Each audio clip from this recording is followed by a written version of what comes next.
Hey friends, my name is Aaron Ciotti. Everybody calls me Ciotti. Welcome to the show.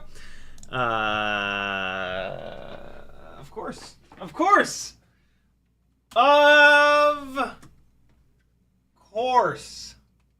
That's better. Do you guys feel uncomfortable when that happens? You should. Welcome to Madness. We're going to be finishing up my 2024 Rampage Community Spotlight Micro Edit. I've already finished my crashes edit. They have a category for crashes. And I did an edit that just happened to have a whole bunch of Teddy Spaghetti in it, which you patrons will have access to. Speaking of patrons, you guys have all kinds of cool stuff waiting for you if you haven't been getting the emails or if you have the emails blocked. You've got a me flying my first 5-inch battery in a year, literally a year since last Rampage, 5-inch freestyle battery, I should say. And then you've also got this is a fist fight. Me driving this car in GT7. If you have any interest in cars, this is pretty friggin' fun. And then, well, yeah, you had some early access to this, but this is up for everybody now. But what you do have is an alternative edit to that, which is kind of cool. It's using some walk snail footage. So yeah, you've got a bunch of stuff waiting for you, and more to come. You're gonna get the crashes edit before Rampage. You're gonna get the edit that we're about to work on as well, and there is a big raw cut of me flying at Patrick's with some Snarky Puppy in the background, which is a band, and a couple other things. So yeah, if you're a patron, get your ass over there and watch some fun stuff that's exclusive to you.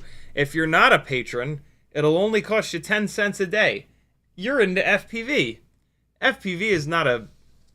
I don't consider it an expensive hobby, but you gotta pay a couple bucks to be into FPV.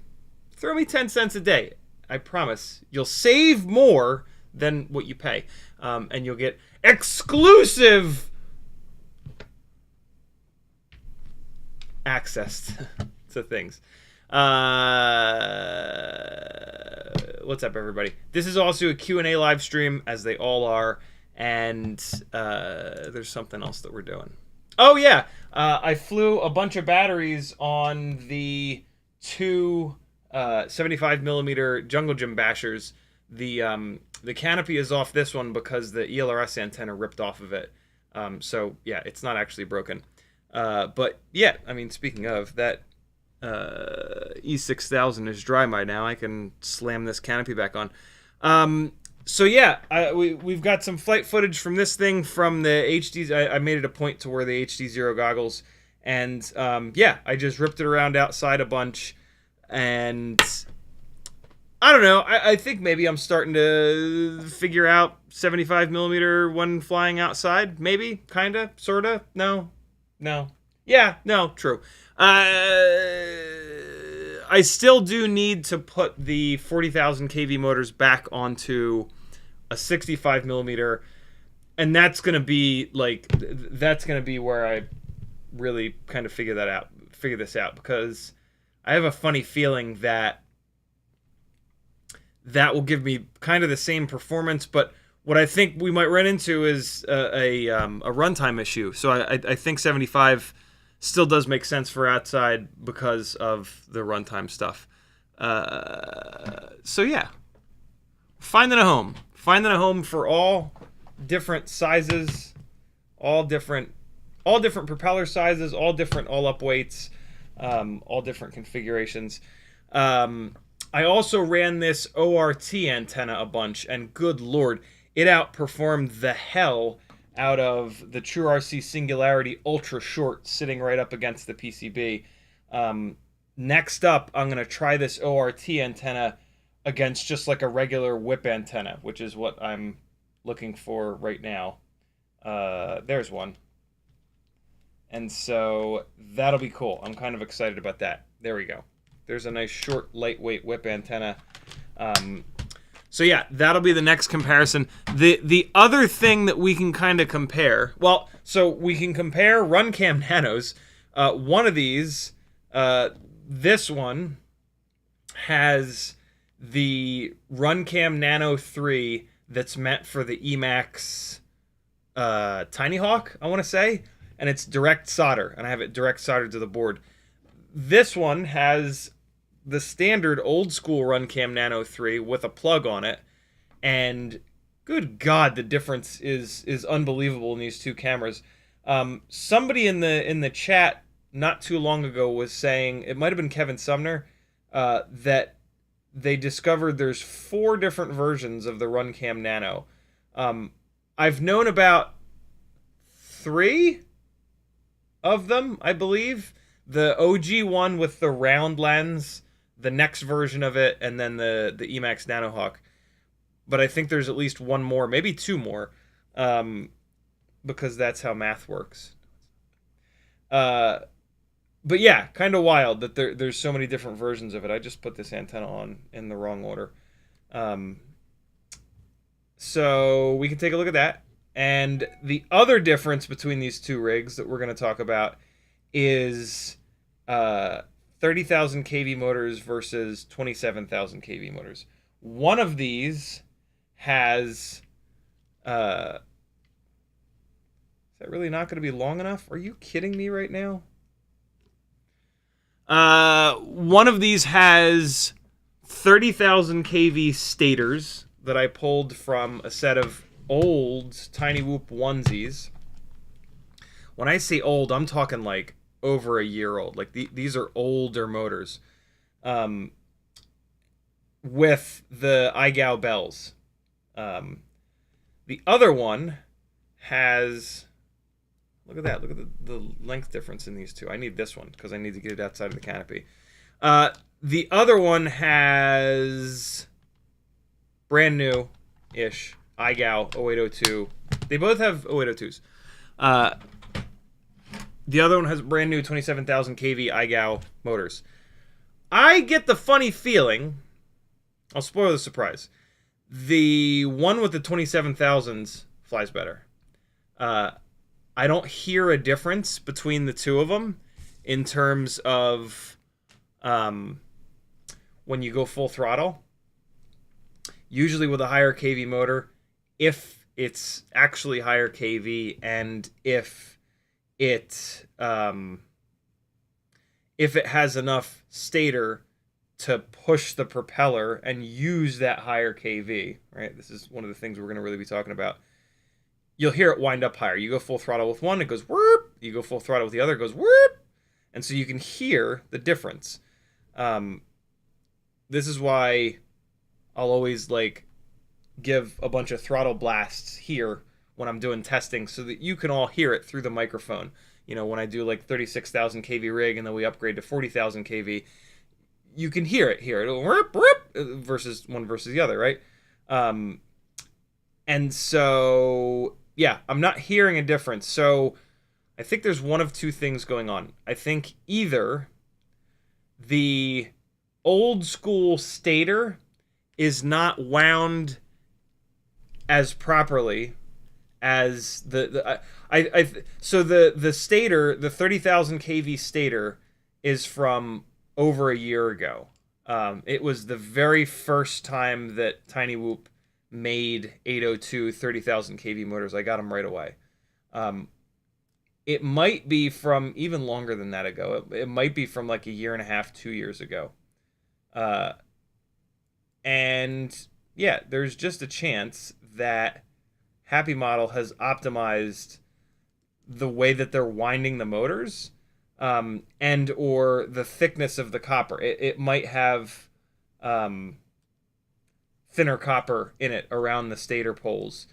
And so we can kind of myth bust that a little bit. What I'm going to do today, if I have the time, because the edit is the priority. The edit has to be in by midnight Eastern, I think Eastern, tonight. So the edit gets priority. But if we have time today, if not, we'll do it on... no, we won't do it tomorrow night. Tomorrow night is a giveaway live stream. Hey, it's a great time to join Patreon now as well, because tomorrow night is a giveaway live stream. So the $5, $10, and $20 tiers will enter you into one of those three giveaways. The $30 a month, $1 a day tier will enter you into all three of those giveaways. So, yeah, there's that. Yeah, you can't have that name and hang out, spend any time on my channel. Sorry.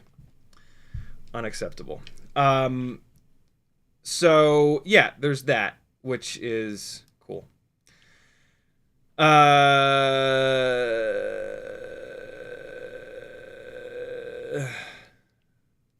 that's infuriating. Oh, I didn't run this antenna through. I am screwing this thing back together, and what do we got here? Hold on a second. And I forgot to put the ELRS antenna up through the canopy, but I'm getting it right now. So what we're going to do is put these two into beta flight, pull the props off, put them into beta... Well, we'll leave the props on first. Props on, put it into beta flight, spin a motor up, see what kind of RPM values we get. Plug the other rig in. They're on the same props. Plug the other rig in, do the same thing. See if 27,000 kV versus 30,000 kV with propellers on, see if the 30,000s will crank up to a higher RPM. I suspect that they won't, because doing it that way is the hardest possible thing you can do to a motor. When you hold this thing in your hand and crank these motors up to full speed, they have to pull all of the air that they're pulling in is static. And that's way harder than when they're in the air ripping through the sky and you've got incoming air from the momentum that they're carrying.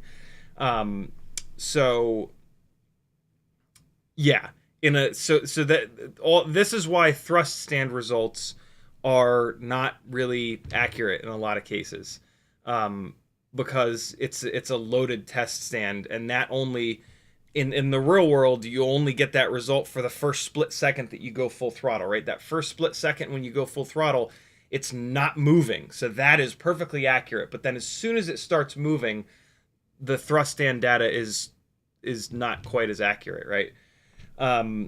So we're going to do a loaded test with the propellers on. We'll see if we get any different result. Then we'll take the propellers off. I'm just going to pull one propeller off of each, and then we'll spin them up fully unloaded. That's basically a KV test. So we'll confirm that this one really does have the 30,000 kV stators, which I know because I can see that it's red. And this one is 27,000 kV. So yeah, we'll myth bust that a little bit and then hopefully move on. Quick tip for you. Get your big long piece of solder, get your nice big screwdriver, wrap it around the back. And now put a side of it up like that, bunch it up like this, and then you've got a little solder stand that you can sit down on your desk. You can take the tip of your solder. If you need to pick up a little bit of solder, you take the tip of your soldering iron, drop it down. It'll pick a little bit of solder up, and then you do your work because it's just sitting on your desk like this. And then when you want to go two-handed with it, you got a nice little handle for yourself, and you can get it up in there. Quick tips, yo. Quick tips. I built this last night. It's not ready to go, but Mosquito 2.5-inch frame, Caddx Ant with way too much up tilt. Jesus. It's got like 40 degrees of up tilt right now. Newbie drone, Acrobee BLV4 AIO, and Newbie drone 1102 19,000 kV motors. And then these are Gem Fan 2.5-inch props. I had parts sitting around and figured I'd throw them together. I do, although this is the start of trying to find a home for the RC and Power 1003s. I put these, I have these Newbie Drone 1102 19,000s just sitting around. They have the correct plugs on them. So I figured I would throw these on there first, fly it, and then I'm going to desolder these motor plugs. Or actually, I think I have another set of these motor plugs that I will solder onto the RC and Power 1003s, and we'll compare 1102 19,000 to 1003 22,000. The 1003 22,000s are going to hammer because I'm pretty sure these 19,000s are not enough kV. Even though these are bigger propellers, these are 2.5-inch Gem Fan. Well, Gem Fan calls them 65 millimeter. 65 millimeter S 1.5 millimeter motor shaft. So yeah, and look, red and purple, yo. What do you think of that? So that'll be fun. Maybe. The 1S toothpick thing I've done a couple of times, and I don't love it. But I'd like to think that I'm more open-minded every day of my life and try my best. So we'll see. Open-minded with certain things, not open-minded with hateful things. So you can go scratch if you're saying, "Oh, you're not open-minded. You just hit somebody from your entire channel." No. Hateful shit will not be tolerated, ever. That's not open-mindedness. That's just taking a stand against evil. So, yeah, there's that. In the chat. Not applicable was first. Seamus Kelly was next. Hockey Rounds, FPV Toast, Bob Bruce, Slow Cow, Smoking Dog, Cujo, Nathan Otis, Micro PP, David 4F, Cole Powers, County FPV, Timothy, Northern Tier, Simon, Rockcrawler, Douglas Otwell, Danzel the Terrible, Hendrix Freakazoid, Walter, Apache Smoke, Wounded Sniper, Gusto, Timothy, Kenny Young. If you want the gangly man to read your name, you got to get in early and say something. If you want to talk directly to me, all you got to do is type CiottiFPV into your message, and for me, it'll light up in orange. You can do that with each other. If you want to get Rockcrawler's attention, just type in your message, Rockcrawler, no space in between. You got to spell it correctly. You got to get the spaces right. And for Rockcrawler, his name will light up in orange and you'll get his attention. Apache Smoke, Wounded Sniper tagged me, said, "Good evening, CiottiFPV and Gangly Gang. How you all doing? I'm good. Hope everybody else is as well." Denzel the Terrible says, "Hey, happy Sunday. Don't forget to take your gangly vitamins. Today is May 5th. May the 5th be with you." Sunday, May 5th. I missed it. I missed it by a day. Denzel says, "See Gusto FPV's question." Let's take a look. Gusto FPV says, "Rampage is coming." That's all I see. Oh, there we go. When are you going to build another Whoop exclusively for auction? I'm considering doing. This is it. Like this is the last of the old school Mobula 6 ELRSs, and I don't have an extra AIO. In theory, when the Mobula 6 2024 AIO with plug headers comes out, all will be right with the world. It seems to be pretty durable. Snag a couple and I'm all set. My worry is that it's not super durable, and this old school Mobula 6 AIO is the best that we will ever have gotten. So yeah, like, I'm very tempted to do another live auction build, but if I do that and then the new AIO ends up not being as good, I'm gonna feel dumb. I do have a bunch of them. Like I have one in here which I can take out and have as an extra, which is nice. And then I've got the one in the indestructible rig is broken, so that one doesn't count. I've got a good one in the 32,000 kV rig, and then I've got good ones in the Batwing builds. I think both Batwing builds have good ones. I tend to not let these AIOs just sit around. I'll buy an extra one, and then it's like, well, it's just sitting here. I might as well throw a set of motors at it. And then I think this one is good as well. So, like, I think that I have 4 good ones total, which is a lot, but I do eventually break them, right? So, like, yeah, I don't know. I really wish that the goddamn 2024 would come out, so that, look at this hot ass thing, by the way. This is for sale over on Cinewhoop, and the 3D print quality is just phenomenal. So yeah, I don't know. I still haven't made up my mind yet. I keep thinking about it though, so you won't have to wait too long before you find out. But I don't have an answer for you today, unfortunately. I apologize, but I'm still kind of mulling it over. I really wish that. Well, look, if whenever the Mobula 6 2024 comes out with the plug headers, matter of fact, you know what? Here's what I really need to do. I need to just fly the Mobula 6 2024 a shitload. If I put another 200-300 batteries through this and the AIO holds up, then I'll do another build with that. Because that's the main thing stopping me is the unknown of the Mob 6 2020. Has anybody heard of a Mobula 6 2024 AIO dying? That would help me quite a bit. So now you know kind of where I'm at with that, and hopefully that helps you help me. Help me help you. And I actually do... I got to convert one of these over to 40,000 kV.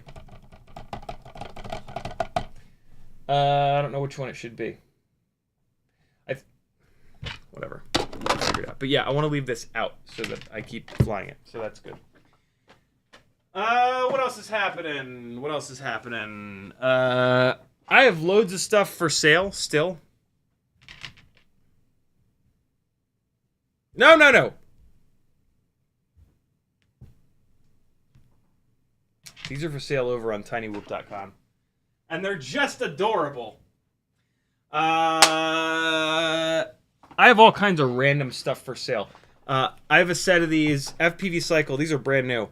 23 millimeter tall motors. It's these ones. And they are sold out. You can't get them anymore. So I have a set of these.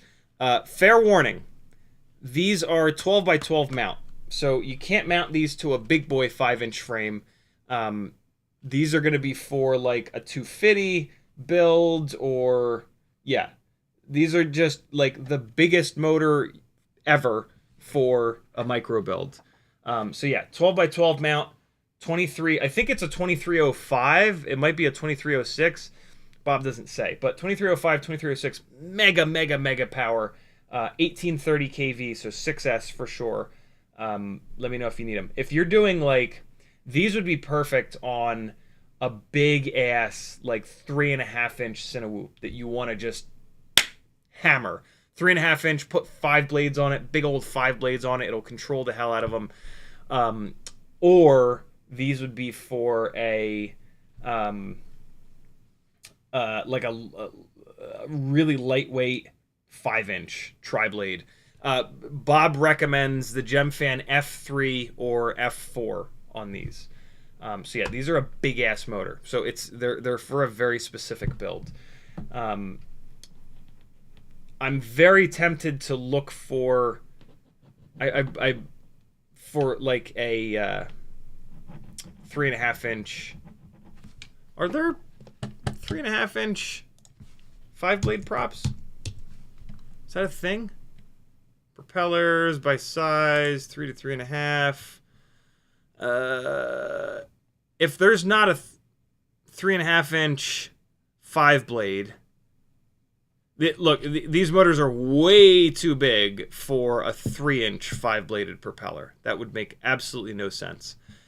Look at all these Avana props. Jesus, I never noticed that. I know that there's a 3.5-inch tri-blade, but that wouldn't really make sense either. Here we go. Yeah, Shen prop, 85 millimeter. I think 85 is the same thing as 3.5-inch, right? Here we go. Yeah, D90. I thought so. Well, what the hell is it? 85 or 90? 90 millimeter, 3.5-inch. Yeah, so this is it. I'm very tempted to keep these and do my own 3.5-inch Cinewhoop. I don't know of a 3.5-inch Cinewhoop frame. The AOS 3.5, the AOS, I had an AOS Cine 3.5, but after realizing how fragile the AOS Cine 2.5 is because of the way the ducts are designed, I realized that that's not really for me. I crash Cinewhoops. So yeah. And I don't necessarily like these pusher Cinewhoops. So I don't know. What 3.5-inch propellered Cinewhoops do you guys know of? Anybody? Anybody? Hopefully that have proper ducts. That's going to be the... I know there's a bunch. I mean, I can probably just go into pre-built drones, Cinewhoop, and probably narrow it down to 3.5-inch. And hey, there's my answer. But they're all going to be pushers. And I'm not sold on this thing. Like, this yeah, I don't... I mean, here's what's interesting, though, is that if I'm going to have a pusher build like this,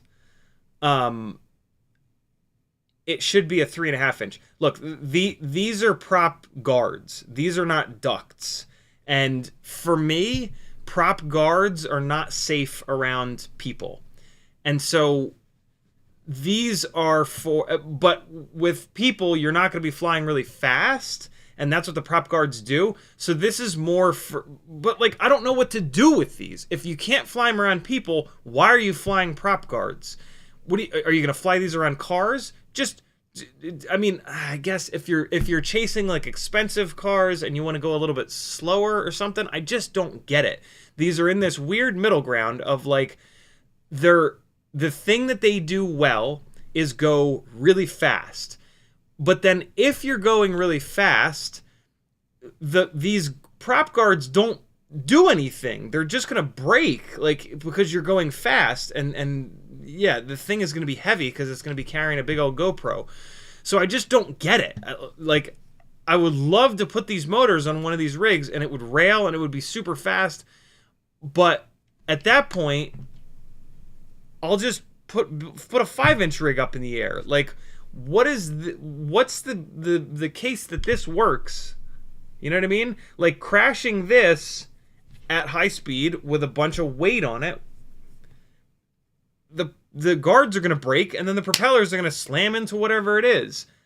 Why not cut out the middleman and just put a 5-inch rig up in the air? You know what I'm saying? Like, these are no safer than And if you're going to fly these slow, it's going to be a nightmare because they just have the little guard, which doesn't slow it down enough. So they're really not for flying slow. 3-inch Cinewhoops with tall ducts are for flying slow. So I'm just having a hard time with that. I guess maybe what these would be for is like the illusion of safety. If you have somebody that's too nervous to let you fly an open propellered 5-inch rig, I guess this is what you put up in the air for that client. I don't know. I really don't know. So yeah, and also these all force you to run AIOs, which makes me want to vomit blood. So yeah, I'm just not that into you, bro. I'm just not that into any of these. But if somebody can change my mind, maybe I'll use these motors.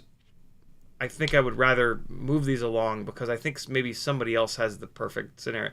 Look, if whatever, I'm done. I also have the really short little screws that you need for the Newbie Drone Cockroach 65 V3 frames. Every time you buy one of those frames, you get some of these screws. But if for some reason you need some, I've got them for you. Over on CiottiFPV.com, there's a million ways that you can support me. There's a bunch of stuff on the Etsy store that you can buy, stickers and other fun things. And then there's a Fiverr link where you can work one-on-one with me. There is a Teespring link where you can get really cool shirts like this one. And then there's a whole bunch of affiliate links as well. At this point, if you're doing an order on the internet, someone has an affiliate link to that website. Use it. It's free money. It doesn't affect you in any way. And they can keep making cool stuff on YouTube probably for you. So do it. All right. Let's settle in, my friends. Let me get caught up on chat. And then, hold on. First, let me shut the vent. We've got the air conditioning on for the first time. The second time, I guess, this year. And the vent is wide open, and it's blowing on me, and I'm getting cold, actually. Why won't this vent close all the way? Close all the way, you bastard. The hell? Hold on. I got a hammer. Hold on, guys. Let me just hammer this vent closed.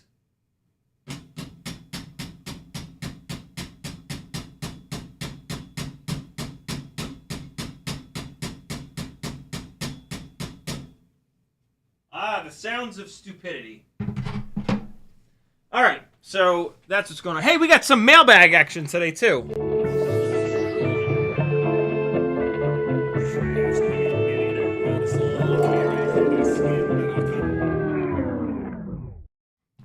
Travis Morton sent a whole bunch of awesome Cinewhoop battery holders. These are going to be thrown in with like giveaways for the next year or two. Much appreciated. Look at this. Woo, Jesus. There's a whole bunch in here. And so you take your little Cinewhoop batteries and you put them on in there, and there you go. Put it on your desk, and you got your batteries all lined up nicely. Very cool. Thank you, brother. Thank you, Travis. Very, very cool of you. Yeah, you guys are the best. You guys are 3D printers are the best.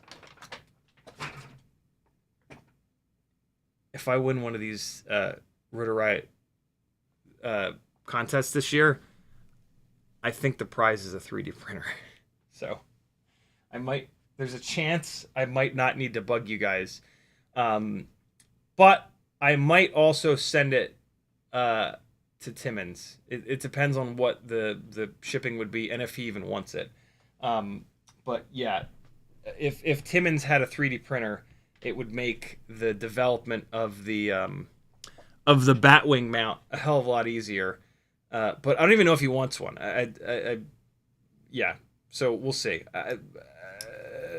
I should probably have one. I'm just so scared that having a 3D printer. Look, I just know myself, And I know that me having a 3D printer is going to turn into me being obsessed with 3D printing and spending more time than I have learning a new hobby, basically. And I don't want that. I want to focus on FPV. So, yeah, I don't know. We'll see. We'll see what happens. But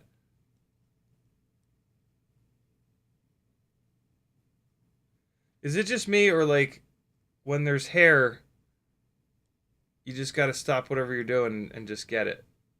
Because, like, maybe it's not performing as well because of the stupid little hairs. I just have to get them. All you gotta do is just spin them right out. It's fine. It's just, it's a need. It's meditative. Look at that one. That was a long one. All right, now we're good. I've been seeing some people are actually getting their Mobula 6 2024s finally from their pre-orders. I love that. If you've gotten your Mobula 6 2024, for the love of God, put GemFan 1219S's on it. They are amazing. They're definitely the propellers you want. They're very lightweight, very strong, and they're very pitchy. So they're the perfect combination for these slightly lower KV motors. So yeah, do it. You'll love them. You're going to love my prop nuts. Do you see what I did there? Okay. My apologies. Mr. Dr. Death says, hello, CiottiFPV and gang. Hopefully, hope everyone is doing good. Where's My Wrench says, happy Cinco de Mayo, everyone. That's right, Cinco de Mayo. County FPV says, I just found out the Mobula 7 frames are more shallow than the Meteor frame. Yep. Turtle just destroys props with Mobula frame because the props are above the frame. It depends, County. It depends on what propellers and what motors you run. The GemFan 1610 propellers that I really recommend, they sit just like damn near perfect, just barely below the duct line. And so when you're up and you're turtle moding, the props will not hit the ground. Yeah, different propellers have the blades higher and lower, and then also there's different motors, of course, right? So if you've got like a 3mm tall motor, like an 0803 or something like that, that's going to put the prop up a little bit higher. But yeah, it doesn't have to be like that. This is the Mobula 7 V4 frame, and as you can see, the just ever so slightly the center of the propeller sits up above the duct. But yeah, these have no problem turtle moding. I was blasting these around. I've been blasting these around forever, I should say. I was going to say just yesterday, but it's been I've had these built for months.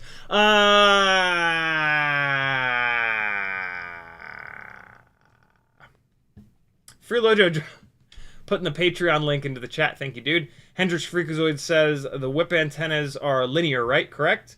And if so, are your goggles antennas linear as well, or does it really even matter that much? It absolutely does matter, but it matters in the opposite direction that you're thinking. Linear antennas are the worst performing. If you so quad side, goggle side, linear to linear is the worst possible combination. If you change either to circular polarized, you're going to get an increase in performance, and then if you change both to circular polarized, you're going to get another increase in performance. As long as your circular polarized antenna is not right on top of the PDB, and you're going to fly freestyle. Putting the ultra short antenna inside of these Mobula 6 canopies, while incredibly satisfying, it wrecks the flight performance if you fly above your head, basically elevation-wise, or you're doing freestyle, flipping and flopping, rotating, rolling, pitching, all that shit. Because when you have the head of the antenna, and this has nothing to do with CP antennas. If you ran a linear antenna with the active element right next to the PDB in the same spot as the TrueRC Singularity Ultra Short, it would be just as bad. When you have the active element of the antenna right up against a board that has a ground plane in it that's solid copper, the active element of the antenna goes behind. So for example, right, here's the antenna. So for you guys, right now, everything is fine. So we fly around. This is the best case scenario. CP on the quad, CP on your goggles. Well, almost everything is great. You can start to maybe see where things go bad here.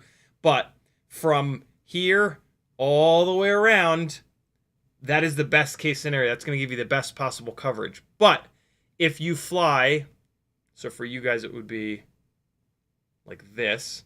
If you fly away from yourself, you're putting that CP antenna in between, in this case, 2 sheets of copper, because there's the VTX and the AIO, and that's going to give you terrible coverage. So if you've got your antenna really close to the PDB, when you fly away from yourself like this, you've buried the antenna, and you're going to rely on bounces, and that's when things get nasty. But now you can also see from a freestyle standpoint, all the way from here to there, the coverage is going to be terrible, but it's not just on the pitch axis. It's also on the roll axis. So every single time you flip this thing into this orientation that you guys are looking at here, so like bottom plate facing towards you, and then like it doesn't matter which direction you're going, right? You're going to get terrible coverage. And running a linear antenna out the back or up the top like this is going to really help with that problem. We still do have a little bit here where we can't see the antenna. Right now, great coverage, great coverage, great coverage, bad coverage, bad, bad, bad. But look, the antenna starts peeking out much earlier, all the way here. You guys can do this test. If you ever want to see how good your rig is going to perform from a video standpoint, hold the damn thing out in front of you, and if you can see the antenna, then you're going to get perfect coverage. As soon as you can't see the antenna and it's behind carbon fiber or lithium polymer or a sheet of copper, a ground plane, you're going to get terrible coverage. This is how you dial in your antenna placement. This is why on most of my builds that I care about video coverage, I'll put the antenna at a 45-degree angle. This way, when I'm flying at a 45-degree angle, the antenna is almost perfectly level, because the strongest part of all antennas is right out here. It's like the coverage pattern is like a donut. It's like bad, bad, bad, less bad, less bad, really, really, really good, a little bit worse, a little bit worse, a little bit worse, the worst. So like straight up and straight down, those are the nulls. Those are the absolute worst. But yeah, I figured out this antenna placement by just taking this thing and looking at it. Okay, great coverage, great coverage, great coverage, great. Okay, bad, but only bad for like a split second, because and for you guys that would be good, bad, and then okay again, because you can start to see the antenna down here, and then really good again, right? So you've just got this little area, boom to boom, where it's bad. But look, when you go sideways, good to go. It's only when it's perfectly lined up. As soon as you go a little bit roll, now you can see the antenna again. Now you've got great coverage again, right? So getting the head of the antenna up away from the frame helps a ton, right? Because of that effect. If this antenna was down here where the tip of my index finger is, right? It's bad, bad, bad, bad, bad. And then now look, off to the side, it's still bad.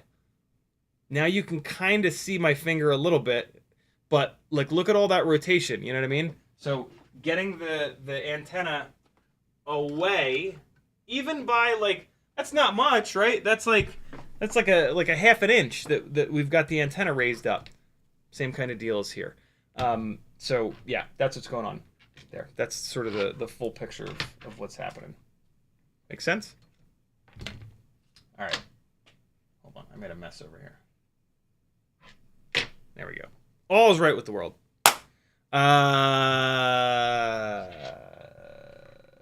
Wait, no, I need these. It's this guy that I want to put over here. So, mailbag. There's an extended mailbag. It's not an extended bag. It's extended ball bag. One box from FPV Cycle, another box from Brain 3D, combined together. Massive shout out to Brain 3D. I do have an affiliate link there. Their print quality is ridiculous. And the designs Brian makes, and they're really, really, really well designed. Brian is also an amazing guy. So use my affiliate link over on Brain 3D. Get yourself some of the best 3D prints that you're going to find. Best designs, best printing quality I've ever seen. Brian sent. I asked Brian for. Brian also pretty much sponsors me. It's not just an affiliate link. It's a full blown sponsorship. The sponsorship from him is just free 3D prints, which is amazing. And so Brian sent me the Cinesplorer 2 mounts, which are not on the website yet, but you can just message him and ask him for them. So yeah, these are for the Cinesplorer 2, and we've got 30 degrees in red because, fireballs, and then 20 degrees in purple because why not, and then 10 degrees in violet and black.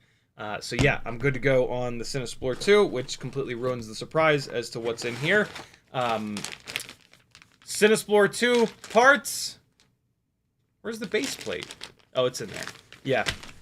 And then a full set of backup parts because that's what you got to do. Oh, also, Brain 3D has this really cool little, what do they call it? Solder desk. And since I use the Omni Fixo, this is going to be in tomorrow night's giveaway, as well as a purple version of this and the little arms. This actually works really well. It's just my little work area is fairly small. I use this a bunch. It's got like the regular old school style arms. They're not the terrible gorilla arms. They're actually better than that. I like the Omni Fixo a little bit better. It's also a little bit smaller, which really fits in my little area over here. So yeah, I hate to see it go, but this thing is great. There's a little magnetic strip here, and then these things hold the arms. You'll see this again tomorrow night. So shout out to Brain 3D for sending that over. That's got there's some really cool things that I really, really do like about that. Josh and Bob saying hey. So yeah, the Cinesplorer 2s. And then I got a couple other OG Cinesplorer mounts here. I forget why. I forget why I got these. I know there was a reason for it. I think I might have gotten these for... I did. Yeah. I got these for the Cineglide. Maybe. There's already a mount on it. I forget why I got these. But now I have them. And a bunch of battery straps from FPV Cycle, which is always nice because their battery straps are awesome. So yeah, there's the end of my mail bag.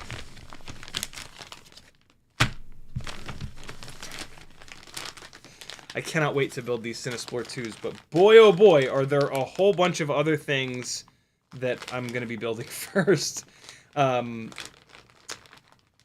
Yeah, I am like I'm trying to prep for Rampage, but like I'm at this point right now where like everything has to get a lot worse before it gets better, and so like yeah, everything is a huge mess around here, and I've got like a whole bunch of I'm in the middle of a whole bunch of things, but it'll get better. It's about as bad as it's gonna get right now, and so it'll start getting better soon enough.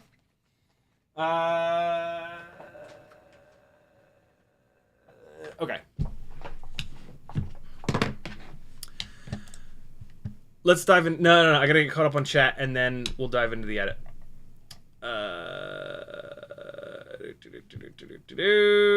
Hold on. Where's that in chat here? Hendrix Fukuzoid says... Oh, no, we got that. We just talked about that. Denzel the Terrible says, I have a Mobula 6 with only a few batteries through it you can have. You don't want it? Denzel, what? Why do you not want it? Hold on, I don't need it yet. I mean, I'll buy it from you. If you're not going to fly it, I will buy it from you. And then I'll do that as a live auction. But fly it. Pound on it. Walter says that hat, nice surprise for girlfriend later on in the evening. Yikes. Where's my wrench says, someone I know had a Mobula 2024. After a couple days that would arm once, beeps would happen and then it would not spin up the motors. Okay, so they're not completely invincible. These old school Mobula 6 ELRS AIOs would have failures like that as well every once in a while. Basically like right out of the box failures, or like first 10 battery failures.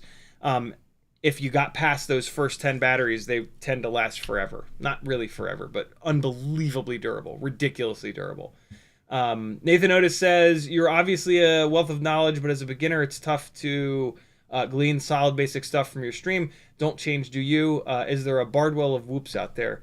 Not really. And yeah, Nathan, I mean, you're hitting the nail right on the head. I kind of think of myself as sort of like FPV 102. Joshua is FPV 101, 102, 103, 104. But Joshua he has tons of content that covers that FPV 101.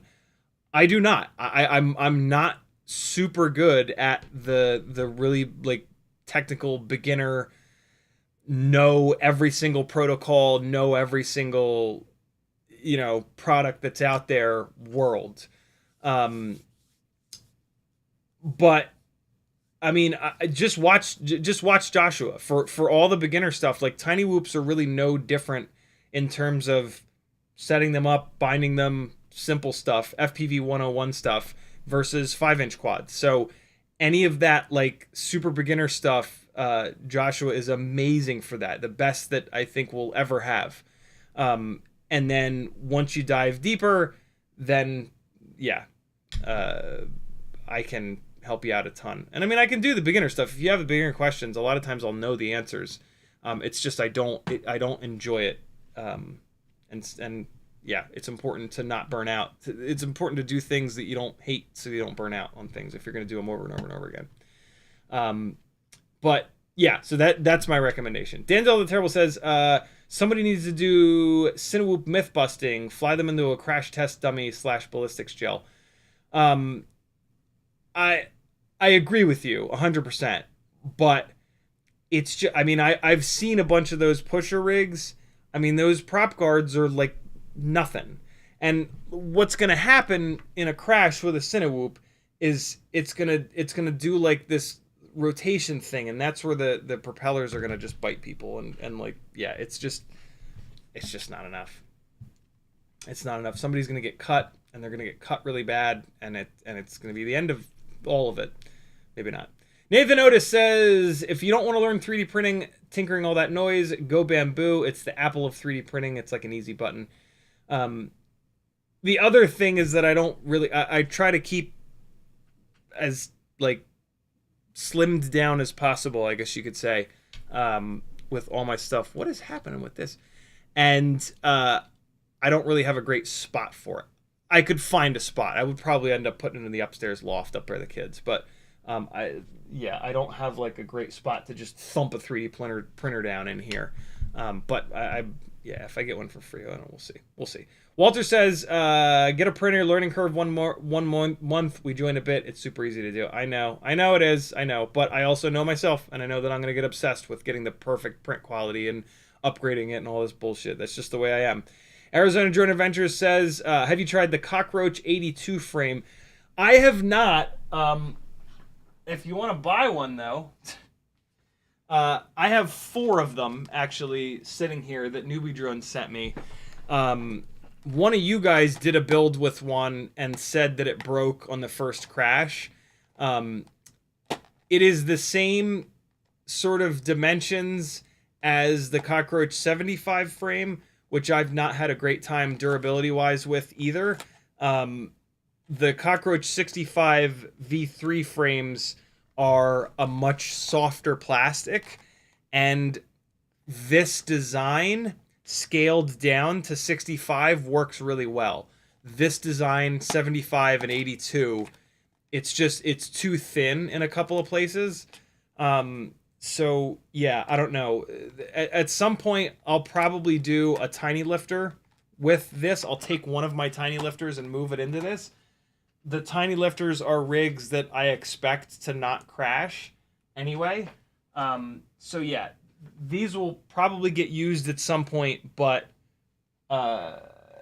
there's not like a super rush to jump into them because of how sort of fragile they are. And I don't really fly the tiny lifters very often.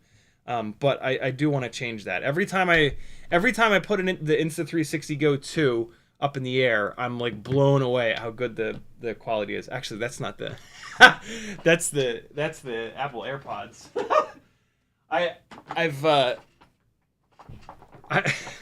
Yeah. What the hell, guys? Come on. There's going to be a point where, I guarantee you, there's going to be a point where I go to bring the Insta360 Go 2 with me, and I bring this with me instead. Yeah. I mean, if you really look at them, they're obviously different, but not that different. Funny. What else?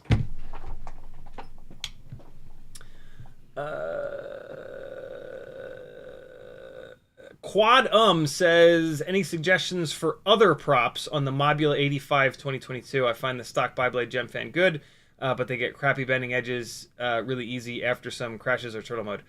Mobula 85, huh? I don't really have a great feel for 2-inch propellers. I haven't gone down the 85mm Cinewhoop rabbit hole yet. I don't think there are a lot of 2-inch propellers though, so I would just take the $20 or $30 hit and buy a set of every single propeller that'll fit that, and just try them for yourself. That's always going to be the best way. You know, my suggestions are for me, like in the way that I fly. You probably fly different, and so yeah, it's well worth it for $20 or $30 to get all the propellers and try all of them, and then you'll know which ones give you the runtime that you want, the power that you want, are well balanced, clear the rig. You know, sometimes these propellers will be a little bit big, or they'll sweep down a little bit and they'll like hit a part of a specific frame. So yeah, that's my recommendation. Walter says, stop humble talk. You're the GOAT for whoops. Thank you, dude. SuprDlux says, we're crossing streams right now, watching you from my stream while I drink coffee with chat. Nice. SuprDlux says, what is that ball light thing? Ball light thing? What? Ball light thing? What ball light thing? That's an IKEA. It's like a $10 IKEA lamp. It's really cool. It's just a glass globe. It's got that super like mid-century mod kind of vibe. SuprDlux messaged me. Wait, do you not? He might not want me to talk about it. If I was about to ask if people would be interested in it, SuprDlux. So but it's your thing. Feel free to. Okay, he says tell it. SuprDlux messaged me, said, yo, you want to do a podcast together? And I said, I do, but good God, do I have no time right now. It is crazy busy season for flying gigs. As soon as the fall hits, for sure. But I would love to get it started sooner than that, so that, yeah, he doesn't find somebody else. Or we just both forget about it. So, yeah, winter of this year, worst case scenario, winter of this year when everything slows down, there will almost certainly be a SuprDlux CiottiFPV podcast, if he can wait for me that long. I would love to do it sooner, but, yeah, at the moment, like, until after Rampage, I have zero time. But after Rampage, I don't know, maybe things will slow down a little bit. But, yeah, from now until... basically for the next 2 weeks, I'm completely slammed. So yeah, unfortunately I had to say no for now, but I'm thinking about it and excited about it. So anybody interested? Is that something that anybody would listen to? Striker says, what's up? Rockcrawler says, read Joseph Dahari's comment. Joseph Dahari says, but you have plenty of space for an A1 Mini. What's that? And you may just get one at Rampage. Oh, is the 3D printer that they're whatever, we'll figure it out. Worst case scenario, like I said, I put it up on the loft upstairs with the kids, which it would be kind of cool to do that to maybe like inspire them to start 3D printing stuff. So that might be a good idea anyway. Striker says, thoughts on the Avan scimitars? I love them. Some say they are good. Chris Rosser. Others, like Recursion Labs, say they are, but need a large motor in the 1,200 millimeter up arrow carat 3 stator volume range. What? What scimitars? Is the scimitar the 2.5 inch? I believe it is, right? All of the Avan, I love all of the. Oh no, it's the 3.5. Yeah. You gotta have a big boy motor for that. Yeah, all of the Emax Avan props are awesome. Like, I really love the 2 inch, the 2.5 inch, the 3 inch is okay. It's a little too fragile. The 3.5 is amazing. They actually have 2 different versions of this. They have a slightly lower pitch version of this, or maybe they have a higher pitch for. I don't know. I forget. No, yep, lower. Oh no, that's their 4 inch. Yeah, great propeller. You gotta have a big boy motor for it. You're looking at like 2004. 2004 is the smallest propeller that I would put on the Emax Scimitar. So 2004. That's a motor that if you're gonna run that propeller on a heavy rig, so 4, 8. 12, 16, 20. 5 to 1, okay? 5 to 1 ratio is a motor that's going to run very cool. It's wide. A lot of the motor bell is in the airflow. It's going to stay nice and cool. That's not going to be like a super hardcore freestyle motor, though. That's more of like a Cinewhoop motor. Great throttle resolution. But like at the top of the throttle, a really wide motor like that, a really wide motor like that is like a V8. It's got a really flat power curve. There's not like a build of power. Other way for you guys. Really flat power curve, right? A 2JZ, which is like a Supra big single turbo engine, that's going to like make more and more power as you go up in the throttle in this analogy. And that is the opposite of a wide motor. That is like a taller motor. So, and that's more like what we fly for freestyle 2306, 2207 is somewhere in between, which is usually where you want to be. So 2004 I would not build like a freestyle rig per se with these motors. You're going to look for like a 1605 or a 1606. That'll be plenty for these motors. Maybe even a... So yeah, less than 20 wide, but taller than 4, right? So go from 4 to 5 in the stator height, and then you can go from 20 down to like 18 or 17 or even 16. You can also go another millimeter higher from 5 millimeters tall to 6 millimeters tall, and then like 16 mil wide, 17 mil wide, 18 mil wide if you're looking. There've been a couple motors that have come out that have surprised me. I've been so buried in tiny whoops. I've lost track a little bit of what the current 3 inch, 3.5 inch hot motors are that are out there. But there you go. That's how you can start to find motors.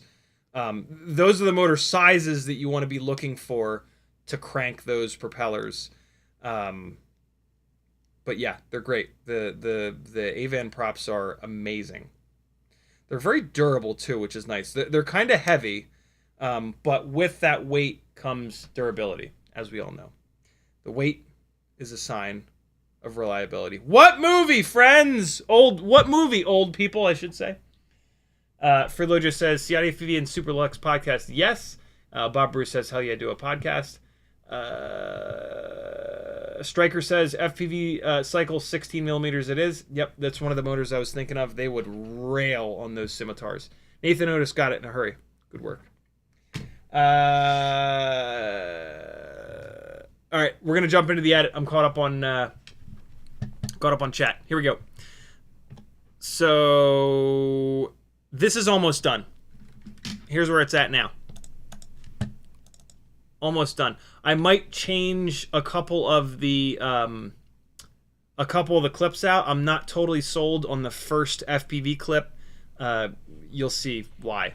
There's like I'm kind of trying to tell a little bit of a story with this instead of just bouncing around with random flight footage.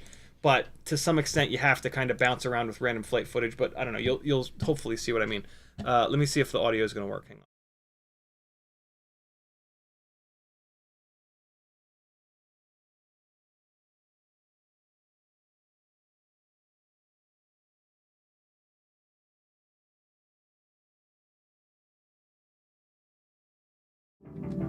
Audio is not working. Hold on. Of course it's not. Now it will. I think. Let's see.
All right, so that's where we're at. You see how it kind of it follows that pack, right? Like I've got a bunch of the 90s-ness is very much on purpose.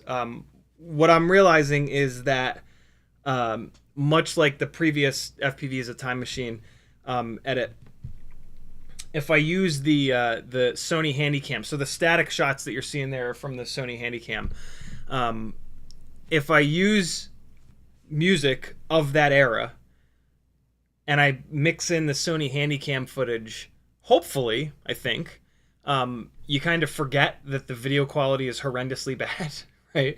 And it's the shots that I can get with the analog Batwing Cinewhoops versus the walk snail, as much as I hate to admit this, are night and day. Like I cannot fly like that with the walk snail rig, and I don't know if I ever will be able to. The extra 6 grams is just, it's a lot. It's like a 30-40% weight increase, and those, like, what's really funny about this is that at half speed, like, like, I love it. It's like graceful and chill and like amazing, but it just does not. You totally lose how chaotic it is to stay with these guys. They are on and off the throttle, and they're digging in and just like accelerating and slowing down and accelerating and slowing down, and they're making lots of corrections to try to stay right on top of each other,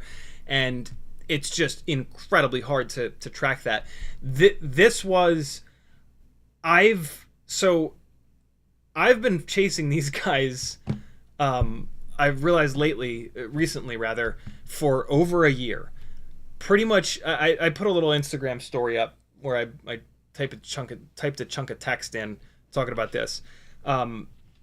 Every other Thursday for over a year now, I have flown about 20 to 30 batteries chasing these guys, with all different gear setups, all different KVs of motor, fractal frames, the Batwing mount, regular freestyle tiny whoops, and and I've had a couple of days. I mean, you guys know me. You guys see me fly around here, right? Like, I tend to be pretty hot and cold. Every once in a while, I have a really good day. Most days are towards the bad side of it. This particular day, I was all the way in it. Like, it was the lightest rig that I've ever flown. The Batwing mount was hanging in there really nice. And I was just feeling it. And I'm just like, I don't know if I'll ever be able to. I'm just like, what the hell? And so I have a bunch of footage that's really good. But what I realized is I started to just grab like the absolute best bits where I'm like 2 millimeters off these guys, and I started to just smash those all together. But then what I kind of realized is I could just come in here, and I had this big chase. Like, this is where it starts here. Well, actually, no. The big run. No, I guess it does start up here. Yeah, it starts a little bit before this, but it looks like I cut it out. But this is like one big chase where I was pretty much in it, and yeah, I decided to just chop a bunch of the bits out, and hopefully, I don't know, hopefully that it's more cohesive than just a whole bunch of random shit, right? Like, I chopped out the little bits in between because I wanted to keep the action moving. I wanted to have cuts to sync up with the song, and to not have it. When you just have one big run, like, there are just moments that you're kind of waiting in between. So hopefully chopping it up like this is not too abrupt, and it's more focusing on like the really, really cool moments. Some of it, though, like, some of these are playing to the music, right? Like this right here is one of the best shots in the whole thing. Like, this just fell into place perfectly. I just barely kept it off the ground. These two here, though, that and that, it's about the music. Look at how it lays in here.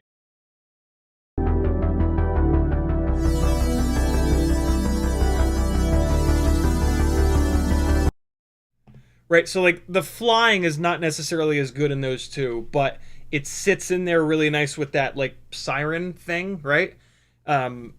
So it's a mix. It's a mix of like the best little chunks of flying, but also some moments that, well, and also like, I don't want to cut so much out. Like, I want it to, I mean, you guys tell me, can you tell that that's one big circuit? I hope to God, because I spent a ton of time trying to not cut so much out, right? Did you get did anybody just think it was random bits, or did you not even think about that? Were you just jam into the music? But yeah, that's the hope there, is that it comes off as a as one big lap, but just sort of the highlights. So yeah, there's that. Let's get into it, though. There's some stuff that I'm not super happy with. One of the things that I'm second guessing is the opening FPV shot, because it's not that chase, but I think it works with the Handycam footage. So I'm pretty sure I want to lead with this. The guy who does most of these layouts, who has really busted his ass to get this whole thing going, is Altitude Raceway, and I really dig the way that this R34 comes back behind that sign and like lights the sign up. I just think that's too fucking cool. And again, it's nice and low angle and whatnot. I almost want to push this clip back a little bit. Hold on, I've been thinking about. Yeah, I'm gonna I'm going to just pull the end of this off and shift this a little bit forward. So like I got a couple frames here where it's just them going out of the frame, which is fine. I love letting things travel out of the frame, but the beginning I can add just a little bit extra here, pull this fade in back, and just kind of show the sign light up a little bit more, I think. Yeah, I like that a little bit better.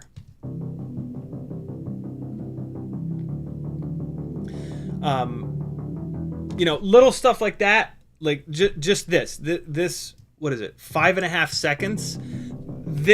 Sometimes this is all you need to do a little bit of storytelling. We're showing Altitude Raceway, we're showing drift cars, we're not like nailing someone right away with the FPV stuff. You're bringing somebody into it a little bit more slowly with like a static shot, which they're used to seeing, and then we're gonna hit them. But I want to hit them with something that's not so crazy. I'm worried though that I like this so much just because there's a black R34 in there. But at the same time, this opening shot here is of the black R34 and then the red, I think it's an Altezza. Now all of a sudden they're in the other, right? They're reversed, but still, I don't know.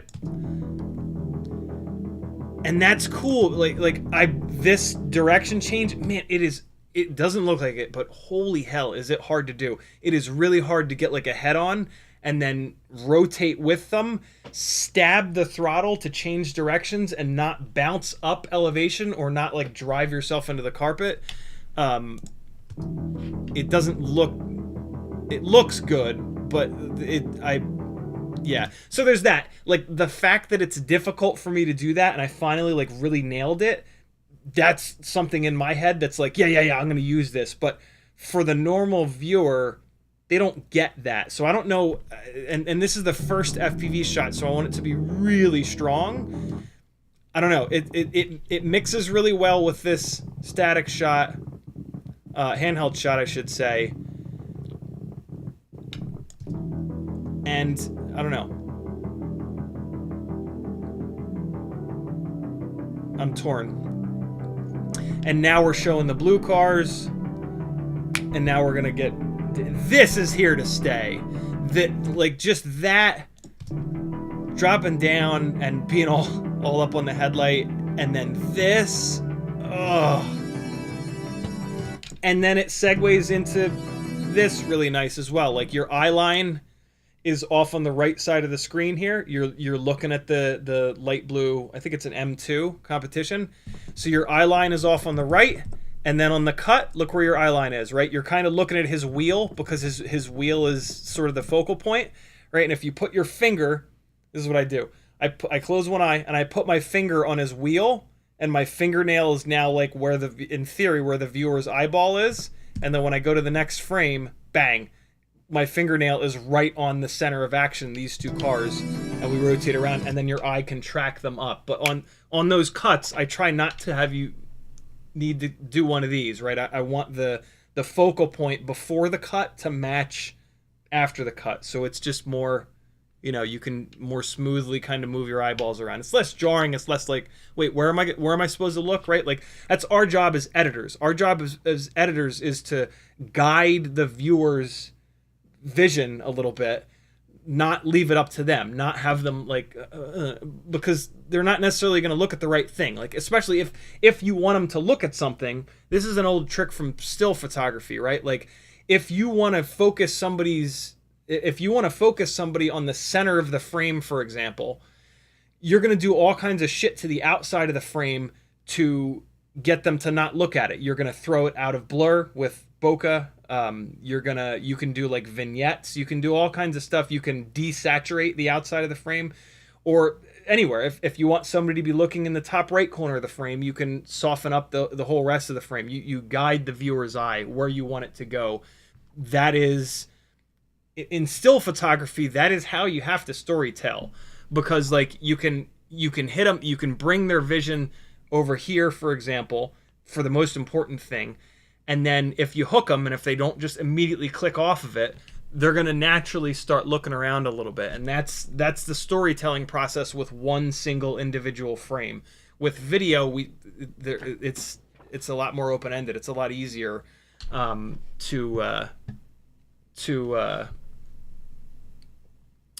storytell because you've got more than just one frame. AntBVTHC says, not gonna lie, it definitely seems harder than life-size cars. It is. I've chased full-size drift cars before. This is way harder. If nothing else, you have to sit in ground effect all the time in here, and it's brutal. But also, these cars change direction so much quicker. The full-size cars, they settle into a drift, and they're there for like 4 to 6 seconds, let's say, and then they transition. When they're going to transition, it's very obvious, and you've had time to settle in. With these, I get like a half a second to settle in before they're transitioning, and in that like half a second to a second, they're making these like tiny little corrections all over the place. This is mega hard. If I'd put 20 batteries a day every other week into chasing full-size drift cars, I would be the one shooting the Formula Drift events and whatnot. Like, that would be an absurd amount. I don't know if, I mean, there aren't I guess there are events that go down that often, but yeah, whatever. This is more fun, arguably. So yeah, I think a lot of this is good. I mean, is there anything that was kind of jarring to you guys? So we've got, I'm also tempted to I have some more handycam footage that I'm tempted to throw in, but this edit has to be 2 minutes, and it's an FPV contest. It's not it's not just a regular editing contest, right? So I want to really load it up with as much FPV stuff as possible, but I do have some more handycam footage. I think I picked the best one. This one's kind of okay. This moment in here is kind of cool, but I'm framed a little too high, which I don't like, so I'm pretty sure I'm not going to use this one. This next one is pretty slick. Watching them come around, but it doesn't necessarily. The red car is in front, and I don't think I have any FPV footage of the red car in front. Plus, there's that green 370 that's in there, and I don't have any FPV footage of that. So that one's kind of out. I think there's another one here. Nope. This is a shot that might not make it in, and I'm sad about it. But this will make it into the full. I'm gonna do a full version of this, a full edit of this. I remember this moment. I dropped down. I cut this really tight. Here, there's a little bit on the beginning of this. I had to stop after this. I was like, dude, I was in your bumper. I thought I was closer than that, but in the goggles, man, I felt like I was right in his bumper, and I tracked him all the way down there. This was a really cool moment. I was like, holy shit, that's magic. Here we go. So yeah, there's this one. This was, well, here. You guys let me know. You guys pick. Pick the opening shot. Ready? I'll play it both ways.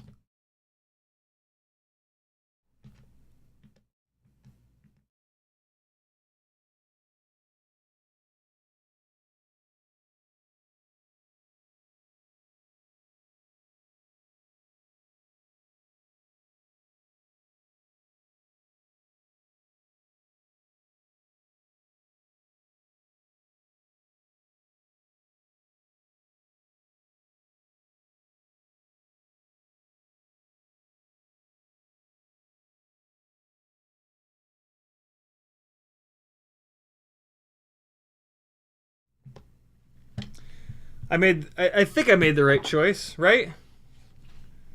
I don't know, it's kind of cool. This is kind of cool. Well, it doesn't look right when I have the other one laid in there.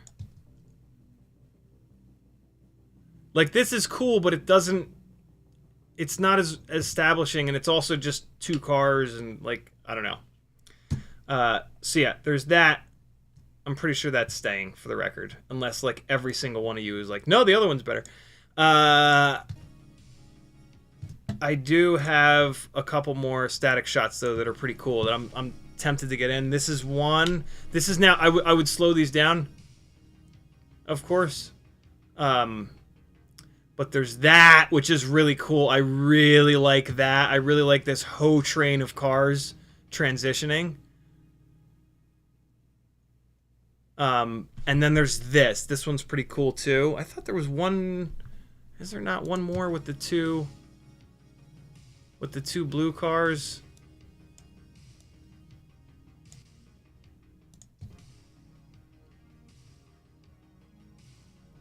Jesus.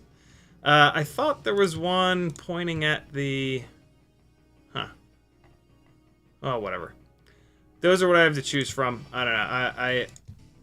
I think it's going to be all FPV footage. I think it's where it needs to be. Rockcrawler says 3. What's that mean?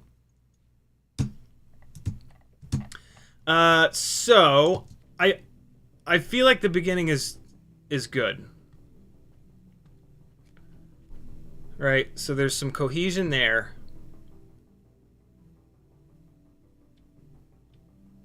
Oh, there it is. That's the one I was looking for. Yeah, so I guess... Yeah, no, that's staying. Because that also brings us into the blue cars, right? There wasn't a third one. There's only 2. I think what you mean is the second one. I think what you mean is the way that it is now. All right, so there's that. That introduces us to the blue cars, and now we're just in this one big run. Like this is like 2 laps, right? And so it's there. Oh, there's a big jump there, actually. This clip is kind of by itself because look where we are on the racetrack, right? We're over here in front of the banners. But I think that this has to be the first clip. It's just too strong with that really close on the headlight, and then that little moment is just too good. And now we're into the big run.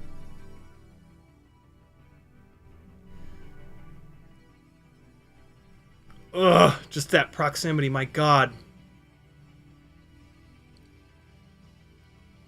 And I'm also mixing in like the drivers performing really well. If you watch this red car, look at the corrections that he makes and look at the suspension move around. Ready? Bang, bang, bang. Look at him staying off of him. And then the light blue car is doing it too. The light blue car is coming in a little bit too hot here, and then he actually bumps him, but then he pulls it back a little bit. Yeah, so this big run, I think this is where it's gonna be. And now now is where I start to yeah. Thank you, Walter. So now is where I'm second guessing everything. Which is fine. So I kind of want to get us out of this group of dark blue, light blue, red, black. So now we've got the R34 in the lead, but then I just lose them right away, right? So, but then I pick them back up here, and I love that little backup run. But unfortunately, I hit the little thingy there, the little flag there. So there's that. Here's the other option for when the music really kicks in here. So yeah, now we're going into 100% speed.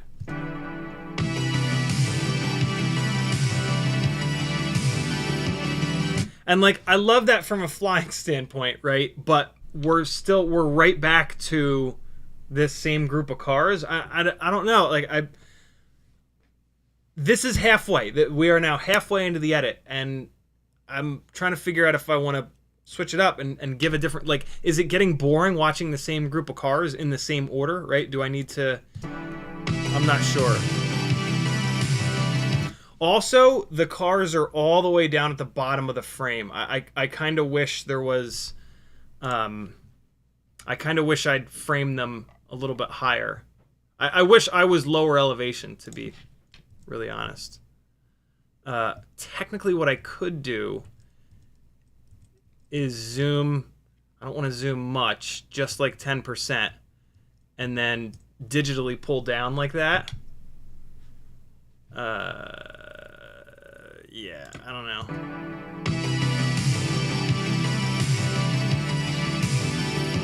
It's not really noticeable. I mean, which is kind of a good thing. I also absolutely hate that I elevation bounced. It's because yaw adds power, and I wish I see it ready. It drops down when I'm yawing. It's dropping down because you lose a little bit of power, and then I pick the throttle back up.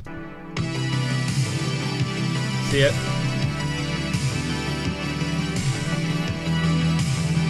But see, that's cool there too. I like that sitting there. I bumped into something, but then I've got like the next run, which sits in there really nice. Oh wait, no, that's not in the right spot. Why is it doing? Oh. So here, this is what I was thinking.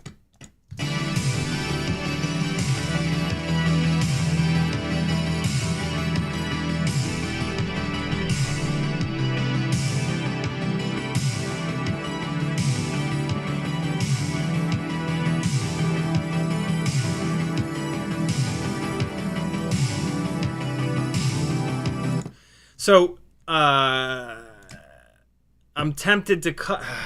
Like, on one hand, as FPV has progressed, right, we've tried to leave longer shots in. But this is a hell of a long shot, and there's a couple moments that I don't totally love. Like I'm in it. I dig this. I dig this. Cool going around the flags. That's cool. That's cool too. But here, ready? I'm getting kind of far. I wish I was closer. So I'm tempted to edit there. I'm tempted to chop that up, but then I got to get back to that. That's just too good, sitting up on his roof like that. So maybe, let's see. 1, 2, 3, 4. 2, 2, 3, 4, 3. Okay, so it's 2 measures.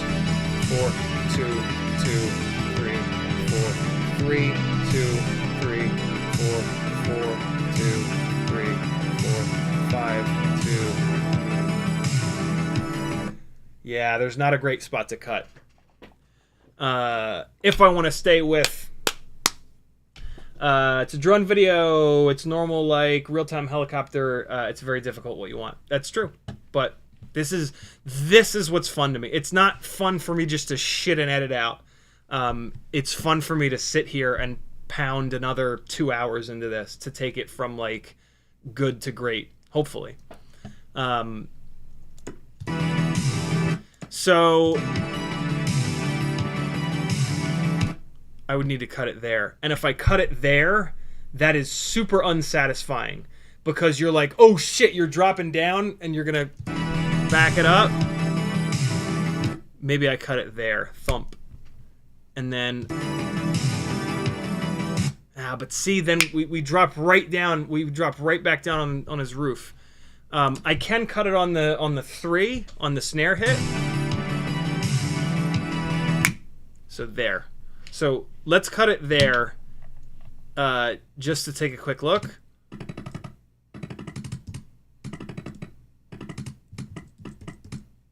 You can actually see a little spike in the waveform, which is really, really nice. To chop this one up. Okay, so we're going to hit it there, and then we're just going to rock this forward a little bit.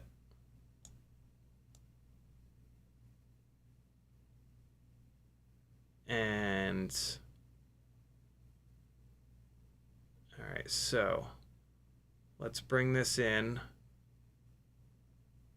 when there's like a purposeful move, which is right around there. I think that should look good. Let's see. Oh man, that happens quick. Hold on.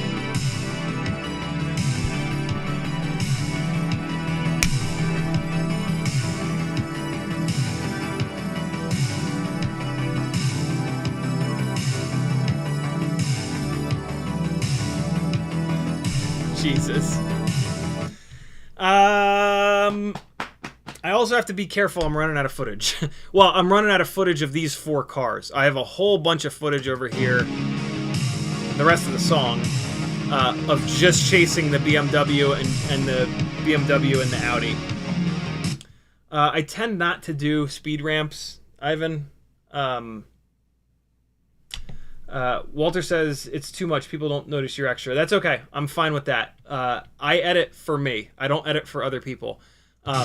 Edits get half to a third of the views that live streams do. So it's just pointless. Like nobody comes to my channel for the edits. They come for the live streams, and it's always been like that. The edits get like no love, and nobody.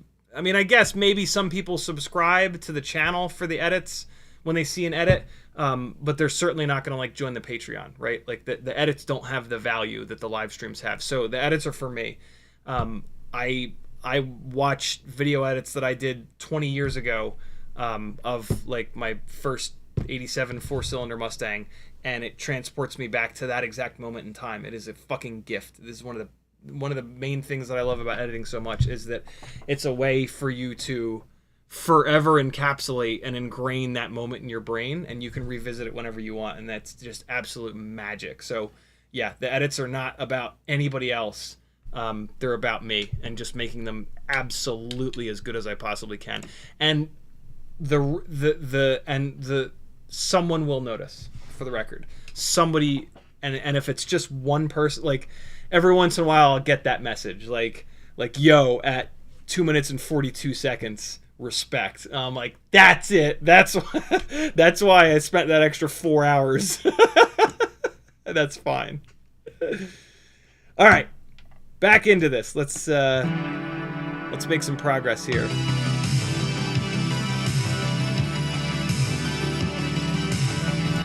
So there's that. There's also this.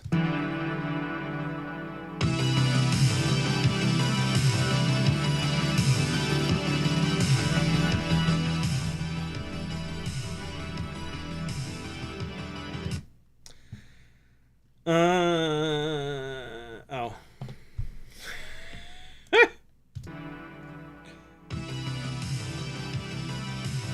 That's one way to get into it. And then there's also this.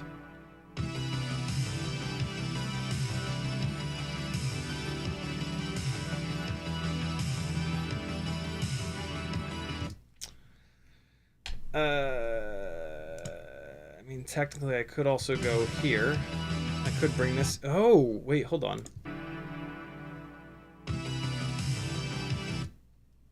Hold on, what if I pull this over? What does this look like? Dark blue and light blue. Up on his roof. No, see, you go back in time. You can't do that. You can't go back in time like that. I could cut it shorter, though.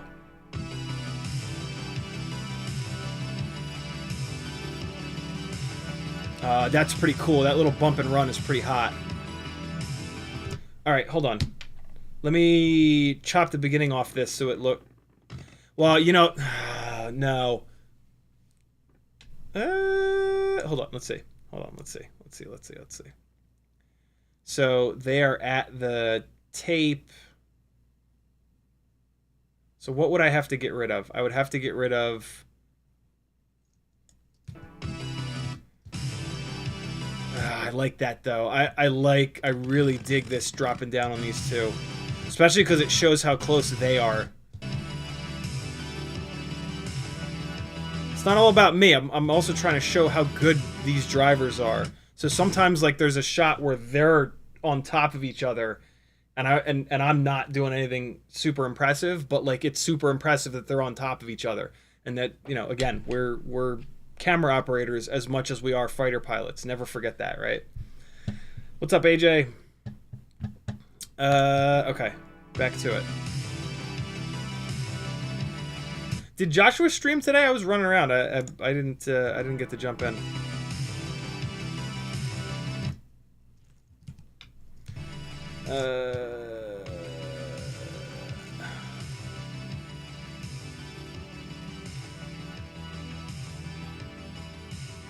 Man, I don't know. Shit. He didn't stream.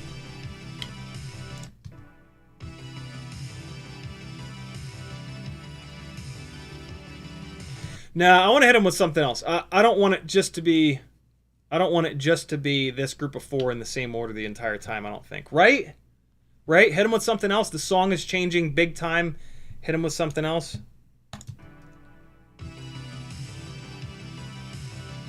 At least a different part of the racetrack, right? Word. What else can I put in there? I can also do... I got a clip down here. What's this guy? I could pull this guy forward. Nah, that wouldn't work. There's a clip here. What? Where did that come from? Oh, that's me chopping this up. Yeah. No, I wouldn't use that one. There's a clip here.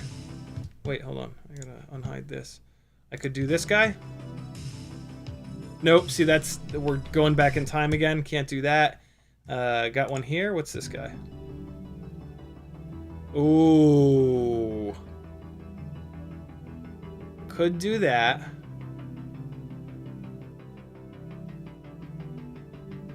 Oh, that's for sure an option. Ooh, I think I might like that. And then I think that's it. I think that's all that I'm working with. All the rest of this stuff is either handheld or it's just the 2 blue cars. And I'm going to leave that for the second part of the edit. Listen, the song kind of breaks down. Ready? So like this is the song in the first 2 minutes. And then towards the end of the edit, it's just going to be these 2 guys, because listen to what the song does.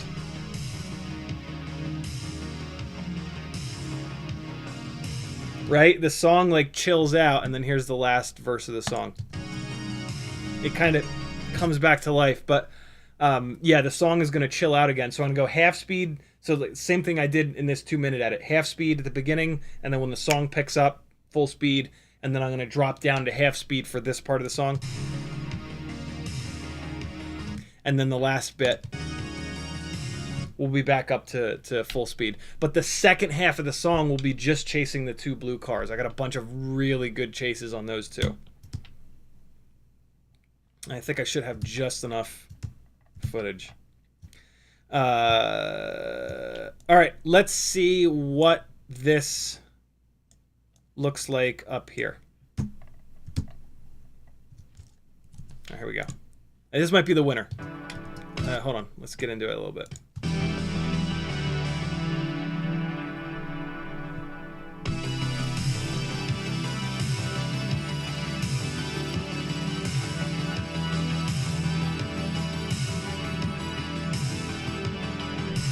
Chop.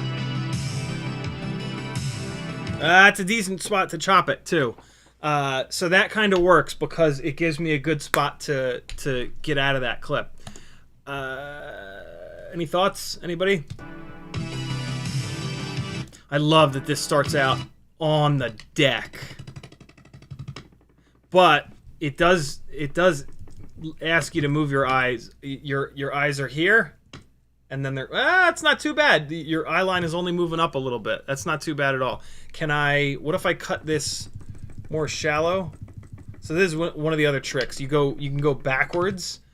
So put your finger where your eye line is going to be, and then back up and see if the... See, no, the subject is moving away. If anything, I would want to extend this a little bit. I think this is the one. I wish I was a little closer to the R34. So there's that. This won't really work. I don't want to lose that nice little bit there. Yeah, so it's not going to be that. Could be this though. This is the other main option. That fucking yaw rotation is really nice, and it just keeps that. All right, I need you guys to. You guys are gonna pick.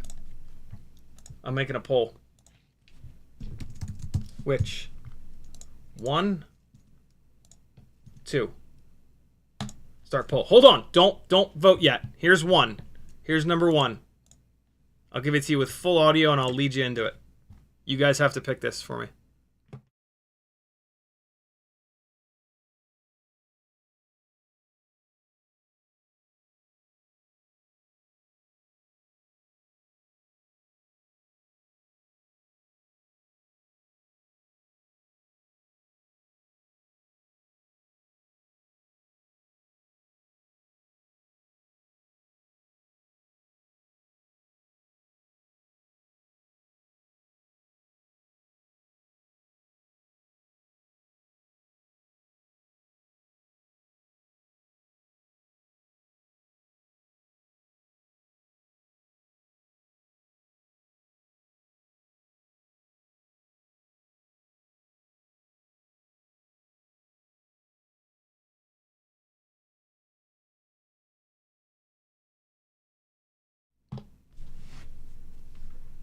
Oh, hold on. Shitters.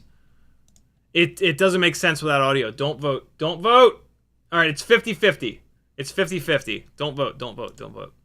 It doesn't make any sense without audio. Here's one. Here's number one. Sorry, guys.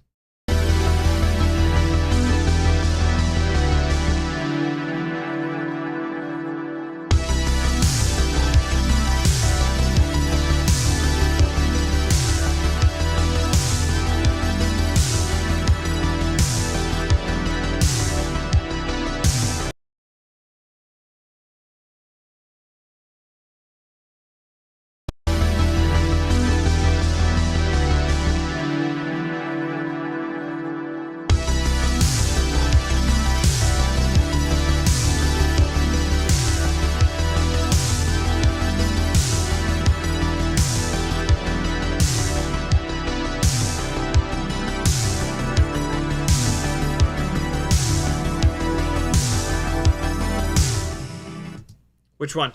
The that second one I would let it run longer. That number one I would chop where I showed you chop. I don't know what I'll put after it, but that's where I would chop it up. I'm gonna chop it up now because I might as well.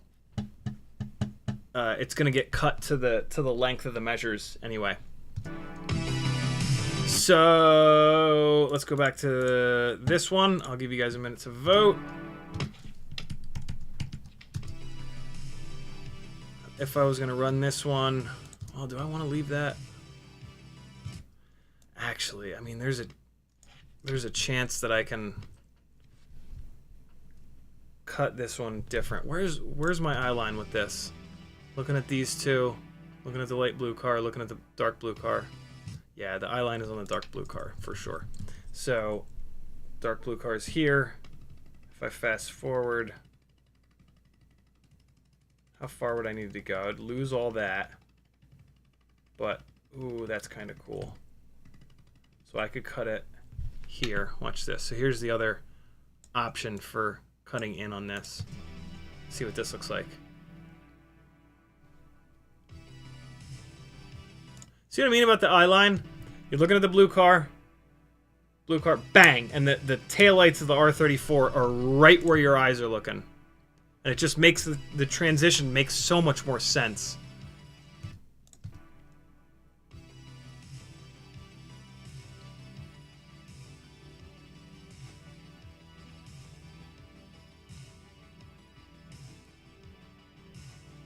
Why have I not seen you guys doing this? 2, 3, 4, 2, 2, 3, 4, 3, 2, 3, 4, 2, 3, 4. Chop. Yep, that's where it would get cut anyway. Wow, it's really close. One is just edging it out. 62-38.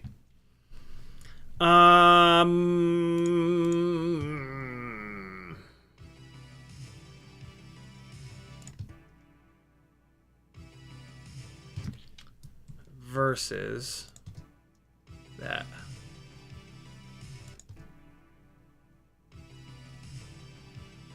Yeah, as much as I love that really low elevation thing there, it doesn't necessarily make sense.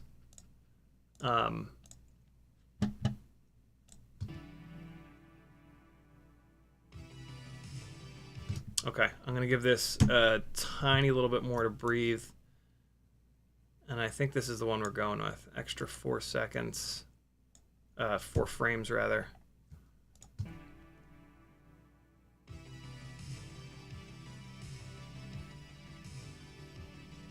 I like this. I think this is the one.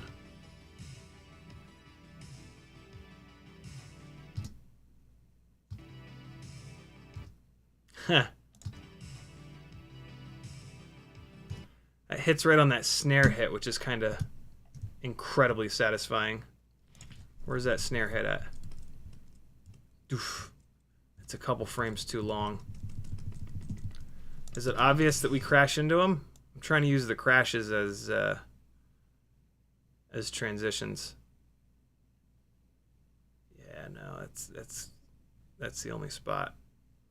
That's where it has to be.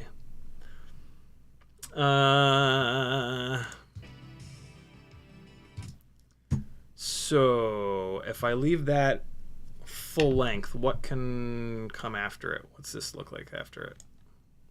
It's just throwing a dart.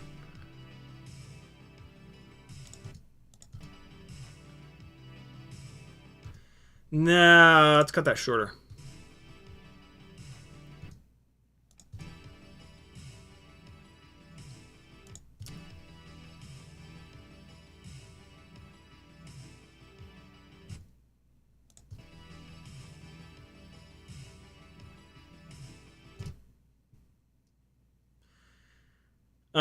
So this is a spot where I could maybe cut. So we're high elevation looking down, roughly there.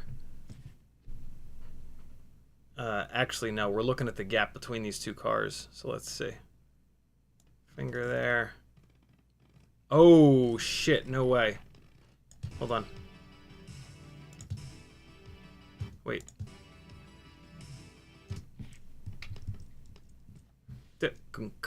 So if I do that, what's that look like? That's pretty cool. Oh, and I can even cut this. Yeah, this is how it happens.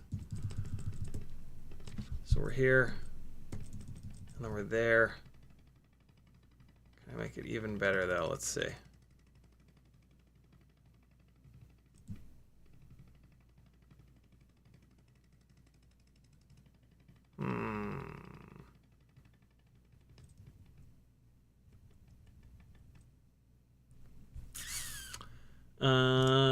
Interesting.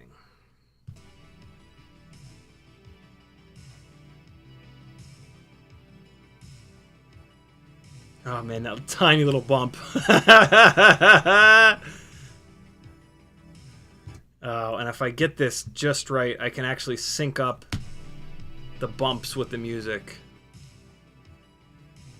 So that bump happens late on the music. I think they both happen late. Oh, watch this. This is just like such a cool little extra bonus.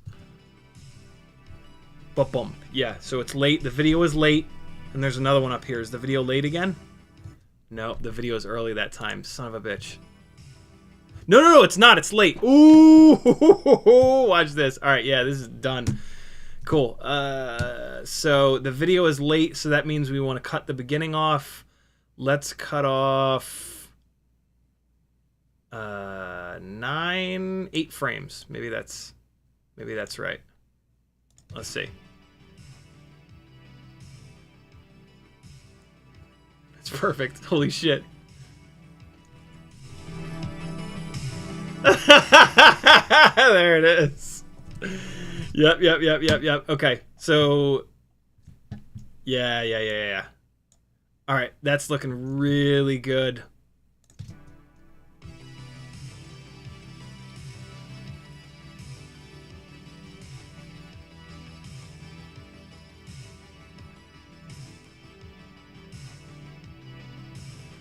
That cut feels a little awkward.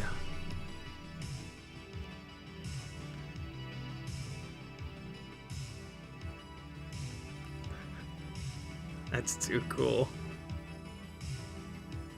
Okay, so I need to get out of there. Maybe. What's... Hold on. I'm tempted to cut away, because that's fine, but then there's that. Yeah, now I gotta cut away. That's pretty cool. Maybe I'll just do a jump cut to get from one to the other.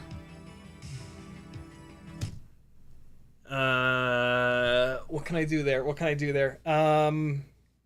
What can I do there?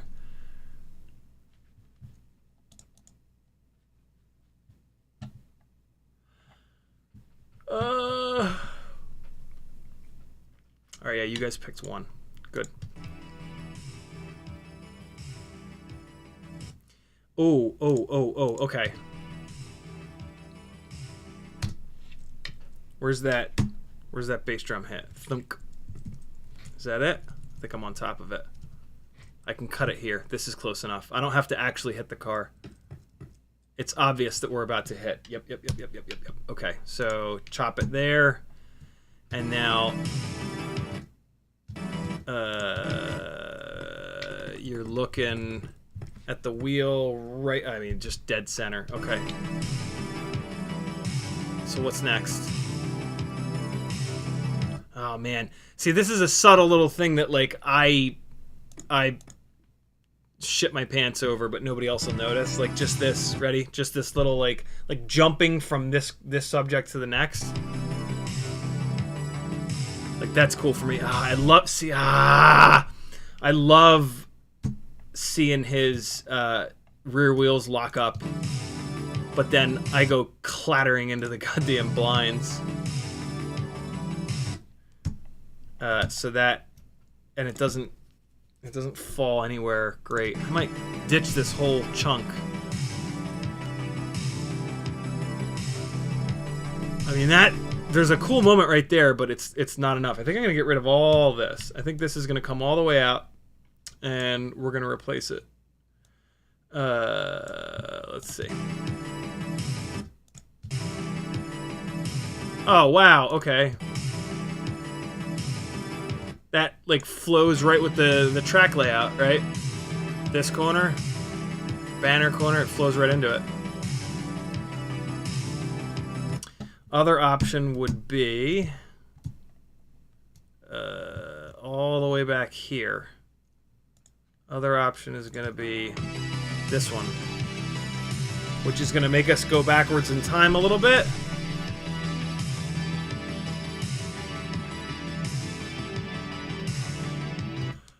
We'll save this. We're going to save this for closer to the end. I got this. Oh, I could... No. This makes sense. Okay. Pull these over. And keep pulling them over. Okay. These guys are dropping down. They're locked in. Nathan Otis says, do you ever make a cutting room edit of all the things you thought were cool but didn't work for the edit you were doing? Absolutely, Nathan. Those are Patreon perks. And so I've actually got a big like 15-minute edit of me flying 5-inch at Patrick's with like a really cool, really long, the band is called Snarky Puppy song, that'll be going up onto the Discord this week, Patreon this week. Yeah, and I've done that a bunch in the past. There's a Patreon playlist, Patreon only playlist with like 90 unlisted videos, and a bunch of them are exactly this, like extended cuts. I did one with the that cinematic Florida edit. It's like 15 minutes long, and it's like in the middle of it, like I'll turn like color grading on, color grading off, so you get to see the difference that made. Different stabilization types I'll cut in between them. It's pretty fun. Okay, so we are good here, and I think this is going to stay as well, but let's experiment just a little bit with what we're going to cut to here. So we've got full screen M2 hitting us in the face. What can we follow that up with? That actually works. That works pretty well too.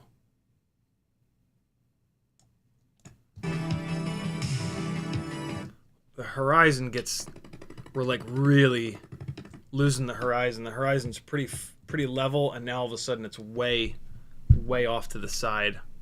That's a little harsh.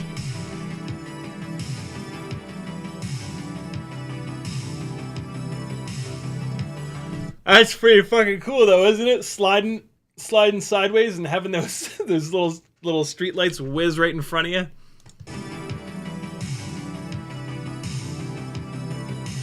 You. Interesting. What else is there? What's this guy? Man, I am freezing down here. Was that even a cut?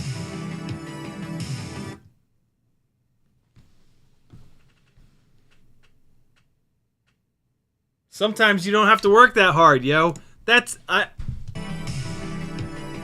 So when you're cutting footage that has, okay, if you're gonna leave crashes, I really do recommend this. If you're gonna leave crashes into your footage, they're a really fun little transition. You don't have to do any work. You just cut it in the right spot.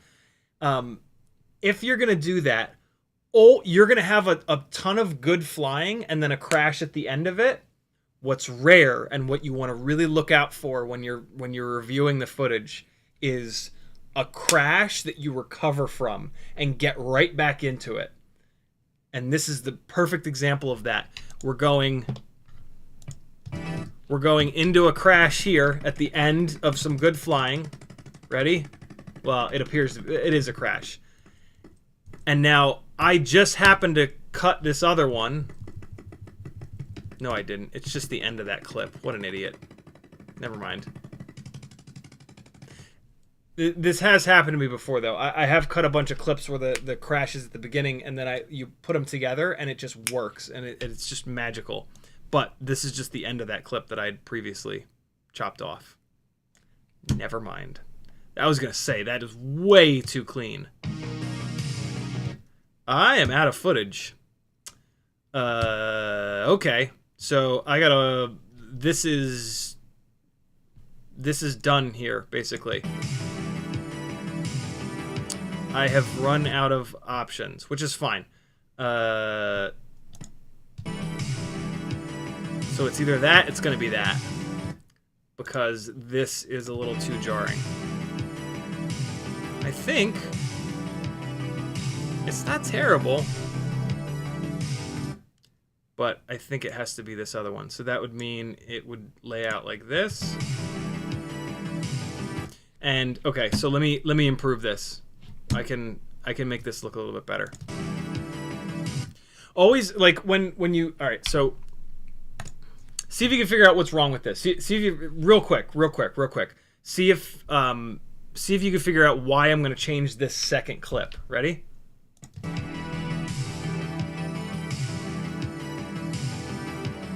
The beginning of that second clip, I don't like it. Why don't I like it? One more time.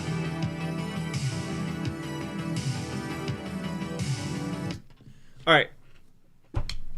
When you cut into a new clip, no fucking about.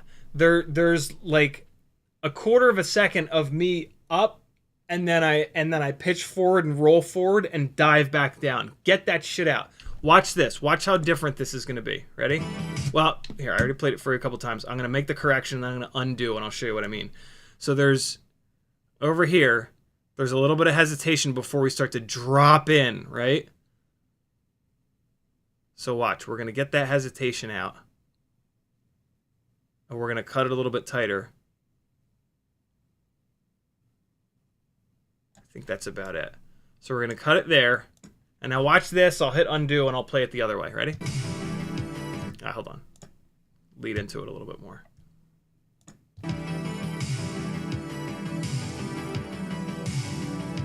Right? I might not like it this way. And here's the way it was before.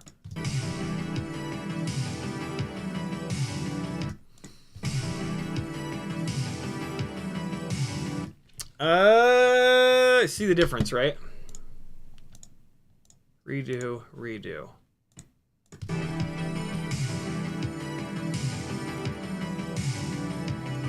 There's also I also try to like with the camera movement, like with this movement, we come rotating around and then it goes and it kind of settles in, and if I can get that on top of a beat, a lot of times it'll just fall right into the music.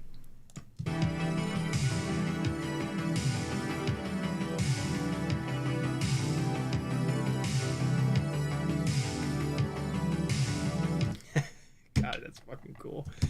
It's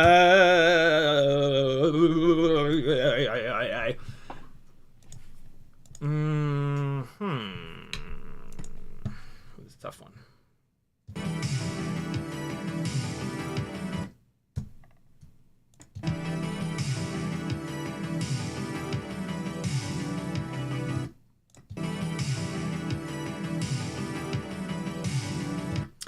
I can also cheat it and add like a digital zoom effect. The transition's just a little harsh.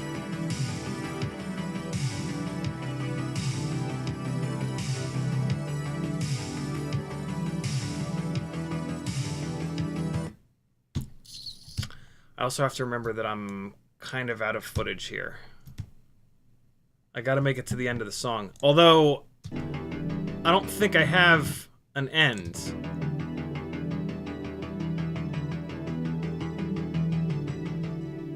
Do I? Usually I've grabbed a little something something of me landing on the transmitter. But I've not done that this time. That's kind of annoying. Hold on. I need that because that... I don't know how much of this I'm going to cut out until I know that. So... Hold on. Alright. What do we got here? So... What's a good ending?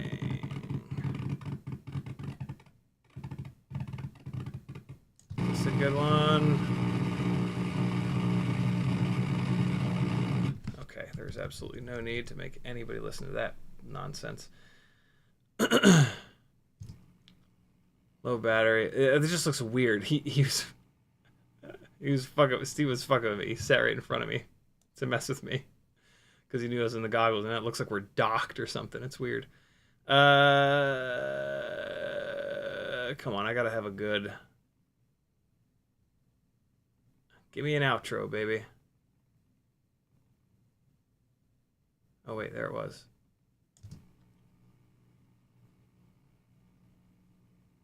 Oh, what did I... Don't land on the chair, you jackass! Why would you do that? Oh, this is the handycam footage. Nope, I don't want that.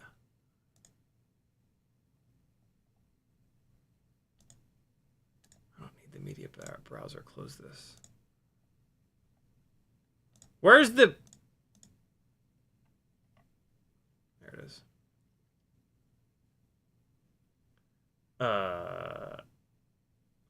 Where does source go? God damn it, where is it? I don't need essential graphics in here either. What? There's source. Source needs to go all the way off on the right. There it is. Okay. So then we got this. This is more handycam footage. Yes, it is. And then we've got this. Here we go. Something in here. Something in here. Come on, give it to me. Give me a good outro. I'm worried that I didn't cut one out already. That means that there might not be one. I might not have... Oh, yeah. See, I landed on the ground there. Damn it! I might not have a little, the little outros that I like using. Hold on, a couple more files though.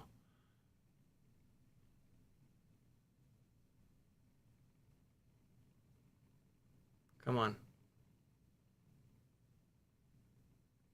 Okay, that might be the one. Oh, but of course I'm chasing this guy. Damn it. That's my backup plan. Second to last file. This is handycam stuff. Oh shit. Alright, we got one more shot. one. Oh, nope. And this is the sequence, so I've only got this one.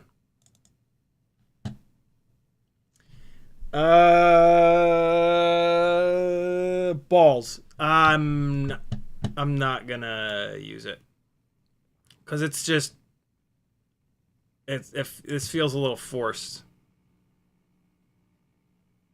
I'll give it a try. Hold on. Let's pull it in here, and let's just grab it from like over there. Okay. And we'll drag it in here. And okay. Cut the front down a little bit. Where'd my music go? Oh, shit. Wait, we're gonna unlink, delete the audio file. There we go. Okay. So this needs to get pushed way the hell back. Yeah, that needs to get pushed way back. Nope.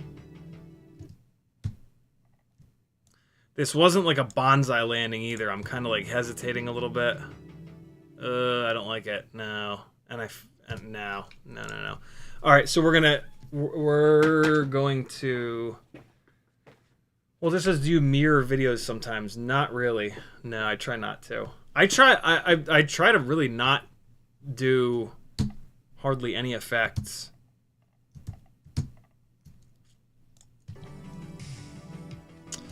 Shit. All right. Well, I'll worry about that in a minute.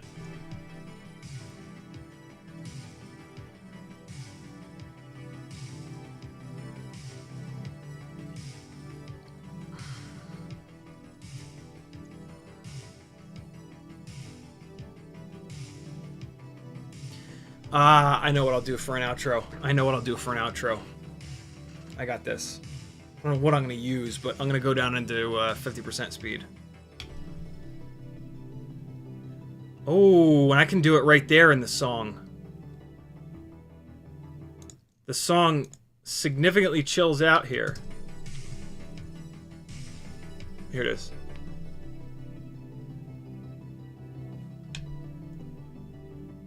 Yeah, we're gonna go back into 50% speed.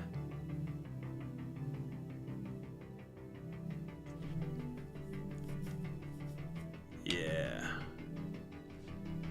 Yeah, for sure.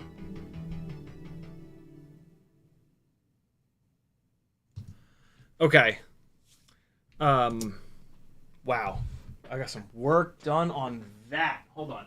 I am dying. I am freezing my balls off over here.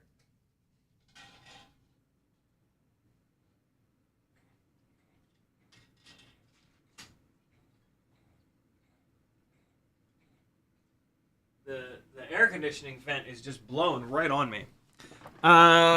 Let's leave it there. I want to talk about 75 millimeter bing bongs. I promised you we would do that, and then I would love to take a little break from this anyway. Where are we at? HD0 movies, and so play one of the last flight files. In theory, that'll be me flying better than the rest.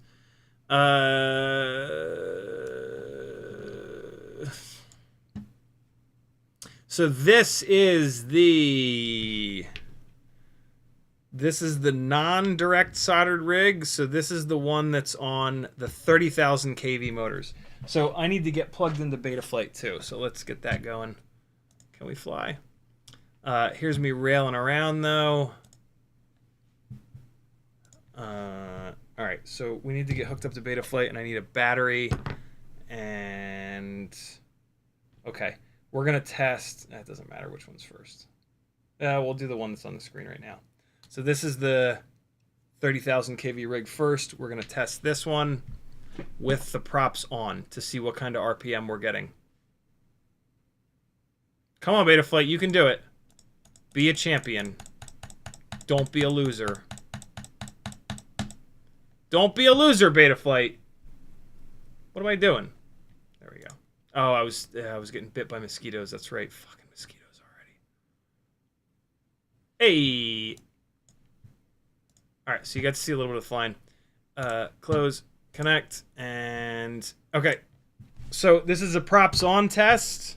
30,000 kV motors. So I need you guys to look at the RPM, and we need to get a feel for what RPM these motors can turn. Loaded down with a fresh battery. Ready? Oh, God. Didn't spin at all. Okay. What's happening?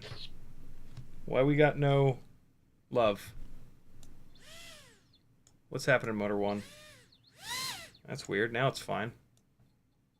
Nope. Oh, it doesn't like how quickly I'm moving the thing up. That's a weird thing that happens sometimes. Okay, ready? 49,000 I saw. Nope. Slowly. 49. 52. Jesus. 49. You know what I'm noticing though? You can hear it saturate these motors. These motors are too high of a kV. I can already tell you that. What do we saw 49 and 52, right? 49 and 52. Watch this. I bet you we get those same numbers, if not more. These are the 20. This is now the 27,000 kV motors. 49 and 52. That one motor is hot. 49 and 52. Ready? Watch this. Ah, farts. 49 and 52. All right. Check this out. Here we go. This is the 27,000 kV rig. 52. 52. Wow. 52. 50. There you go, friends. That's what I felt in the air. The 27,000 kV rig. So, I don't know if you guys could hear it, but when I did that test on the 27,000s, it went, wah! It stayed at that same RPM. On the 30,000s, it went, wah! Because it's too high of a kV. Now, this is a loaded test, right? Once these are in the air, it'll actually make the situation a little bit easier, but still, it's still, yeah. That's what I was feeling in the air, is that the 30,000s would kind of overheat almost. So I'm going to pull one propeller off of each one of these to remove all of the actual load that's on the motors, and we'll spin them up and see the yeah, I'm super interested in what we're going to get here. I'll bet you these 30,000s do spin. I mean, there's a chance that these 30,000 kV stators are so old that, and back then it wasn't true 30,000 kV. You never do know. I'll tell you in a second, though. I was sharing my screen, wasn't I? I hope so. All right, motor 1 is the one that removed. 70,000. Oh, whoa, what? Look at this, though. This is very weird. Watch this. Look, watch this RPM number. Ready? Watch how early it hits 70,000. Oh, shit. Ready? It's at 70,000 at half throttle. What the hell's that about? 70,000 unloaded from the 30,000 kV stator. Now let's swap it over. That is weird. Why is it getting to its max so early in the throttle? I legitimately don't understand that. Let's see if the 27,000 is any better. That's super strange. I'm very confused by that. Oops. Here we go. 84,000. Jesus. And look, it gets there at about 70% throttle. I don't understand that at all. I don't understand that one bit. But what I do now know is that these 30,000 kV stators are not really 30,000 kV stators. Okay, that's good. I'm going to take these motors off of here. Why was it getting to max kV so early? Max RPM so early? Is there something weird going on with on the ESC side of this thing?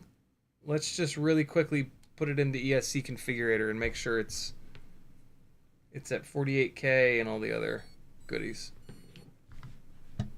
That's very weird. Connect. Read. BLHeli-S. OH5. 16.8. That could be the problem. OH5 16.8. Oh. BLHeli-S. Oh. That's the problem. What the hell? Okay. Yeah. Well. Alright. We're going to fix this right on up. OH5. I should have that in downloads. Where are you at, OH5? OH5 48. Okay, this is going to completely fix this. I have to redo all the... I only have to redo this one. Okay, that's the problem. BLHeli sucks. Wow! Yo! Watch this. What the hell is BLHeli-S doing? At 50% throttle, I'm getting... Wow, talk about seeing the limitations of BLHeli-S. My guess is going to be that that's a speed limitation. BLHeli-S is too slow, is my guess.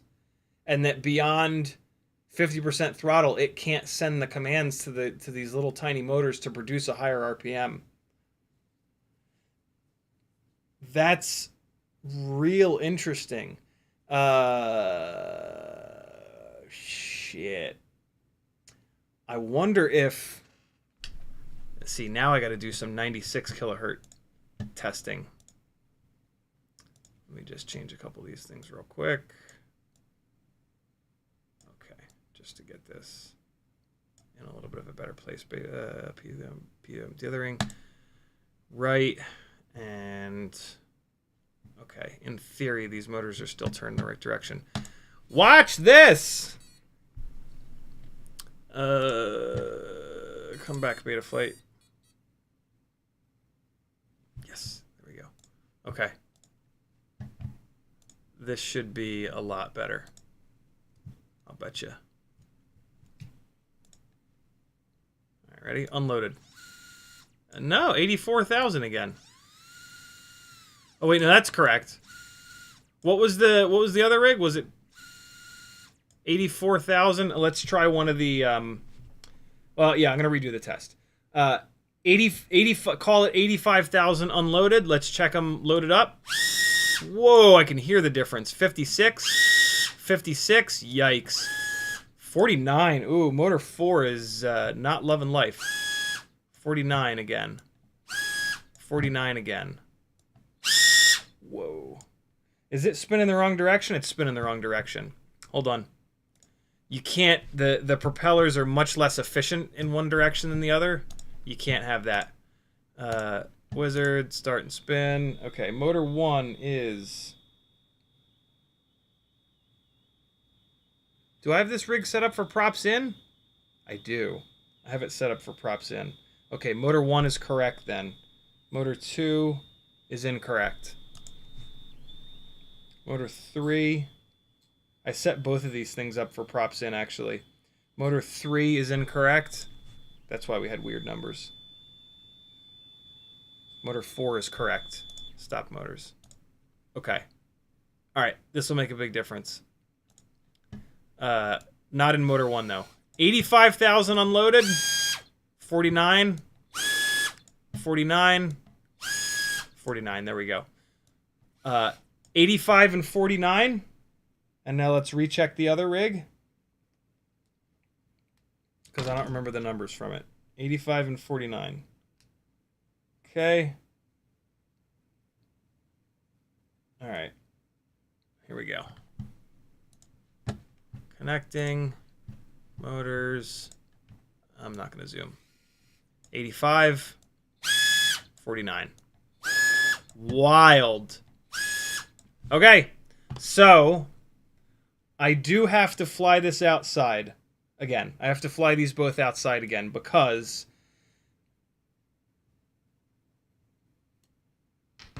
wait, no. I'm going to fly them outside again just to double check, but 27,000 kV stator versus a 30,000 kV stator.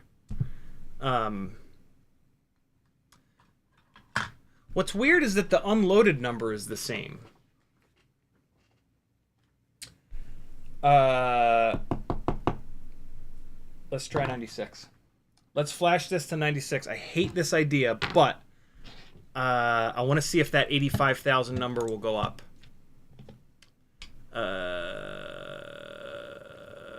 Blue Jay version 0.16. I'm looking for OH596. All right. Oops. Shit. There's O's, OH10. Come on, where are we at? OH, where's OH5? There it is. OH596. All right, cool. So now we're gonna go to ESC configurator. This is super interesting stuff. I am all the way in right now. This is really cool. All right, so we were at 85 on 48 kilohertz. What's it gonna do on 96? I think we might be learning something right now. Flash local, OH596. Go, go, go.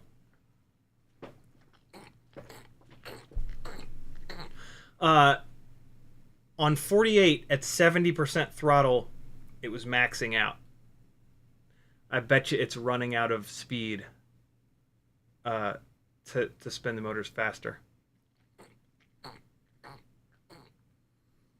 What this might mean. I wonder why this hasn't bitten us on the 65mm rigs, though.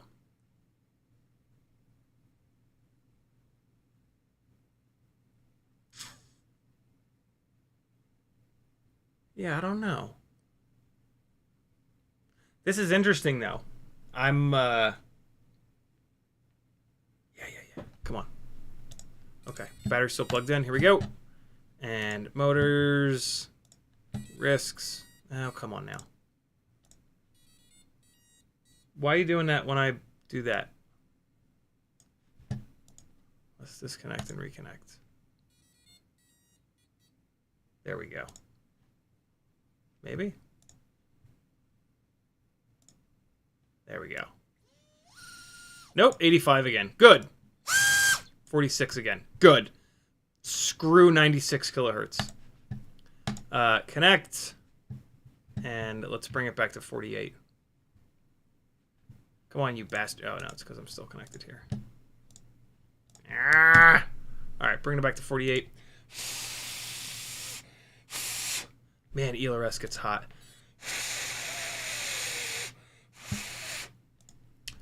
Okay, cool. Now, so I do still need to fly these outside, but, well, you know, let's try something.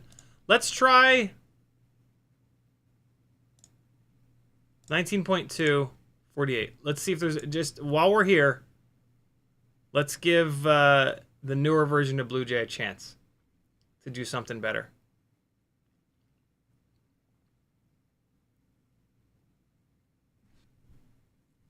Come on, come on, come on, come on, come on. Go, go, go, go, go, go, go, go, go. We're not doing 96, though. Chat's quiet. Is everybody watching something else? What's happening? Where are you guys at? What you guys doing? You guys all building shit? You better be. All right, Blue Jay 0.19 getting put to the test here. What are the numbers? 50, is it 59 and 46? Is that what we're shooting for? 59 and 46, maybe? Here we go. Disconnect. Connect. Motors. Here we go. Why is it doing that? Why is it doing that? Stop resetting.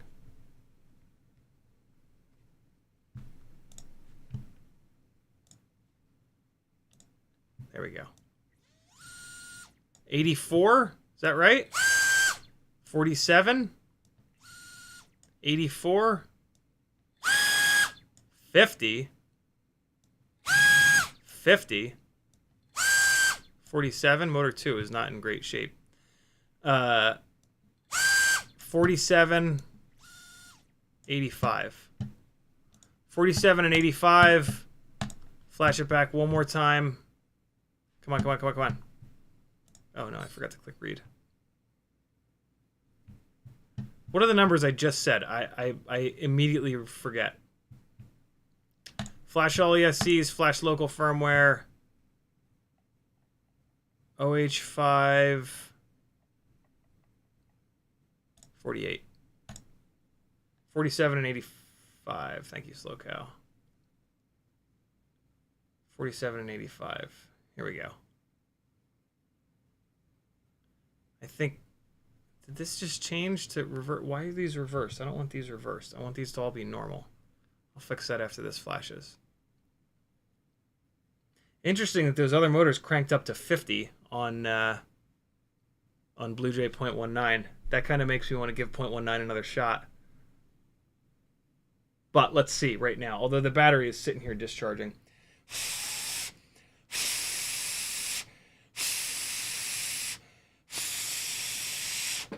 Should have gotten the gangly fan out. Although doing that, what I just did, has an incredible effect. Okay, disconnect. Connect. Motors. Come on now.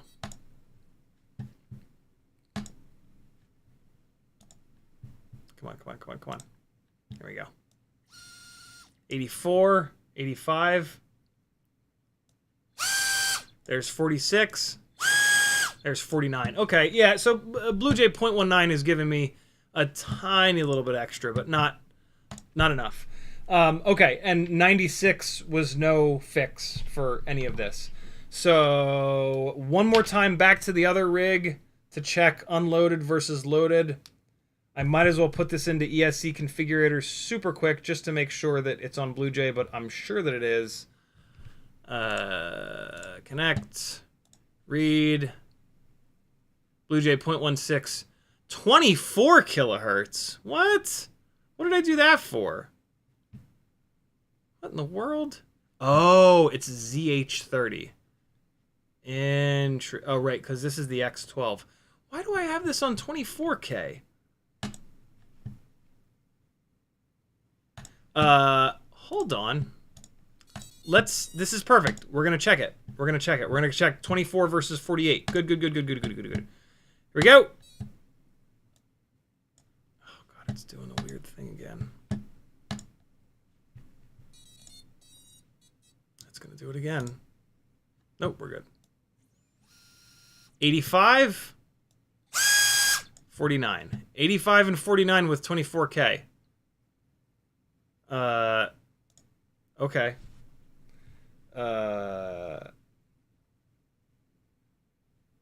So much for 48K making more power.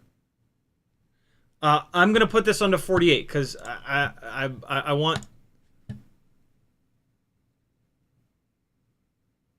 Or am I gonna put the other one onto 24? No, let me compare them head to head as fairly as possible. And then I'll screw around with 24 versus 48. Where's ZH? ZH. What is it? 30? 48. There we go. Go. ZH3048.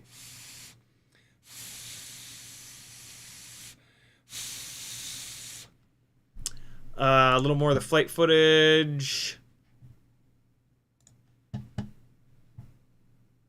Wow, what a difference, BL Heli versus Blue Jay. Good God, I haven't head-to-headed those in a while. That was incredibly different.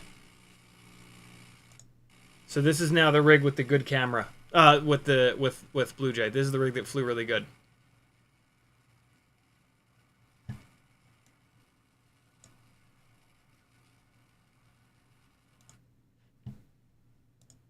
Oh, it's gonna. Oh no, it didn't close. Look at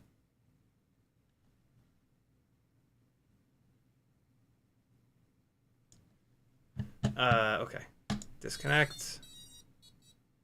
And just for the sake of argument, come back in here and confirm. 85, 49, 49. Battery's going more and more dead too. Okay, all right, cool. So we confirmed that, figured out the issue.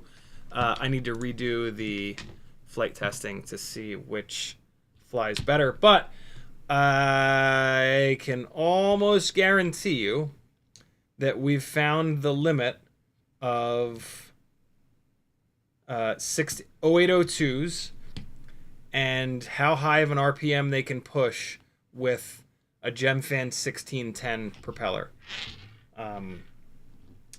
which is very cool. I really dig that. You know, that's one of the things that we're always trying to do, is find the limits of the motor, because you want to try to run the motor as hard as you possibly can to get all of the power out of it that you can. So cool. Those are both RunCam Nano 3s. Just one of them is yeah, they're just different batches or whatever. No, that's not what I meant to say. The camera you were just looking at is the Emax NanoHawk direct solder version of the RunCam Nano 3. You can just solder on a connector to it. The other one that was all washed out is an old school RunCam Nano 3. All that extra contrast is not necessarily a good thing, though, for me personally, because I'm going to be I put this shit into Premiere and color correct it myself. So, yeah, it doesn't matter so much. But if you're not going to do color correction, then yeah, the RunCam Nano for the Emax NanoHawk is way better looking. We're going to leave it there, my friends. I love every single one of you. I got to go dance with my beautiful partner, Maggie. Dennis with a £5 super chat. Thank you so much, brother, for the support. Much, much, much appreciated. I'll see you guys tomorrow night. It's a giveaway stream. Join the Patreon now. Now's the time to do it. $5, $10, $20 a month tiers will enter you into either Cinewhoop and Toothpick giveaway, 3-inch microbrushes, Cinewhoop giveaway, 5-inch giveaway, $30 a month, $1 a day tier will enter you into all three of those giveaways. And then, of course, we'll do a super chat giveaway, as we always do. Thanks for hanging, my friends. CiottiFPV. Donkey. Be good. I'll see you guys tomorrow night. Bye-bye. I'm not ready. I'll play you out on some of this flight footage here from the good camera.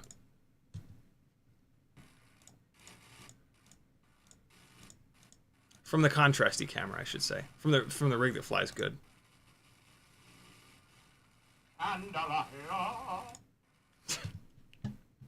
I forget that the HD Zeros record audio. There's me stuck in a tree, and that's a bush. Bush life. Bushwhack life. Whack-ass bush life. Okay. Here guys go. See you tomorrow night. Bye bye bye bye bye bye bye bye bye bye bye bye bye bye bye bye.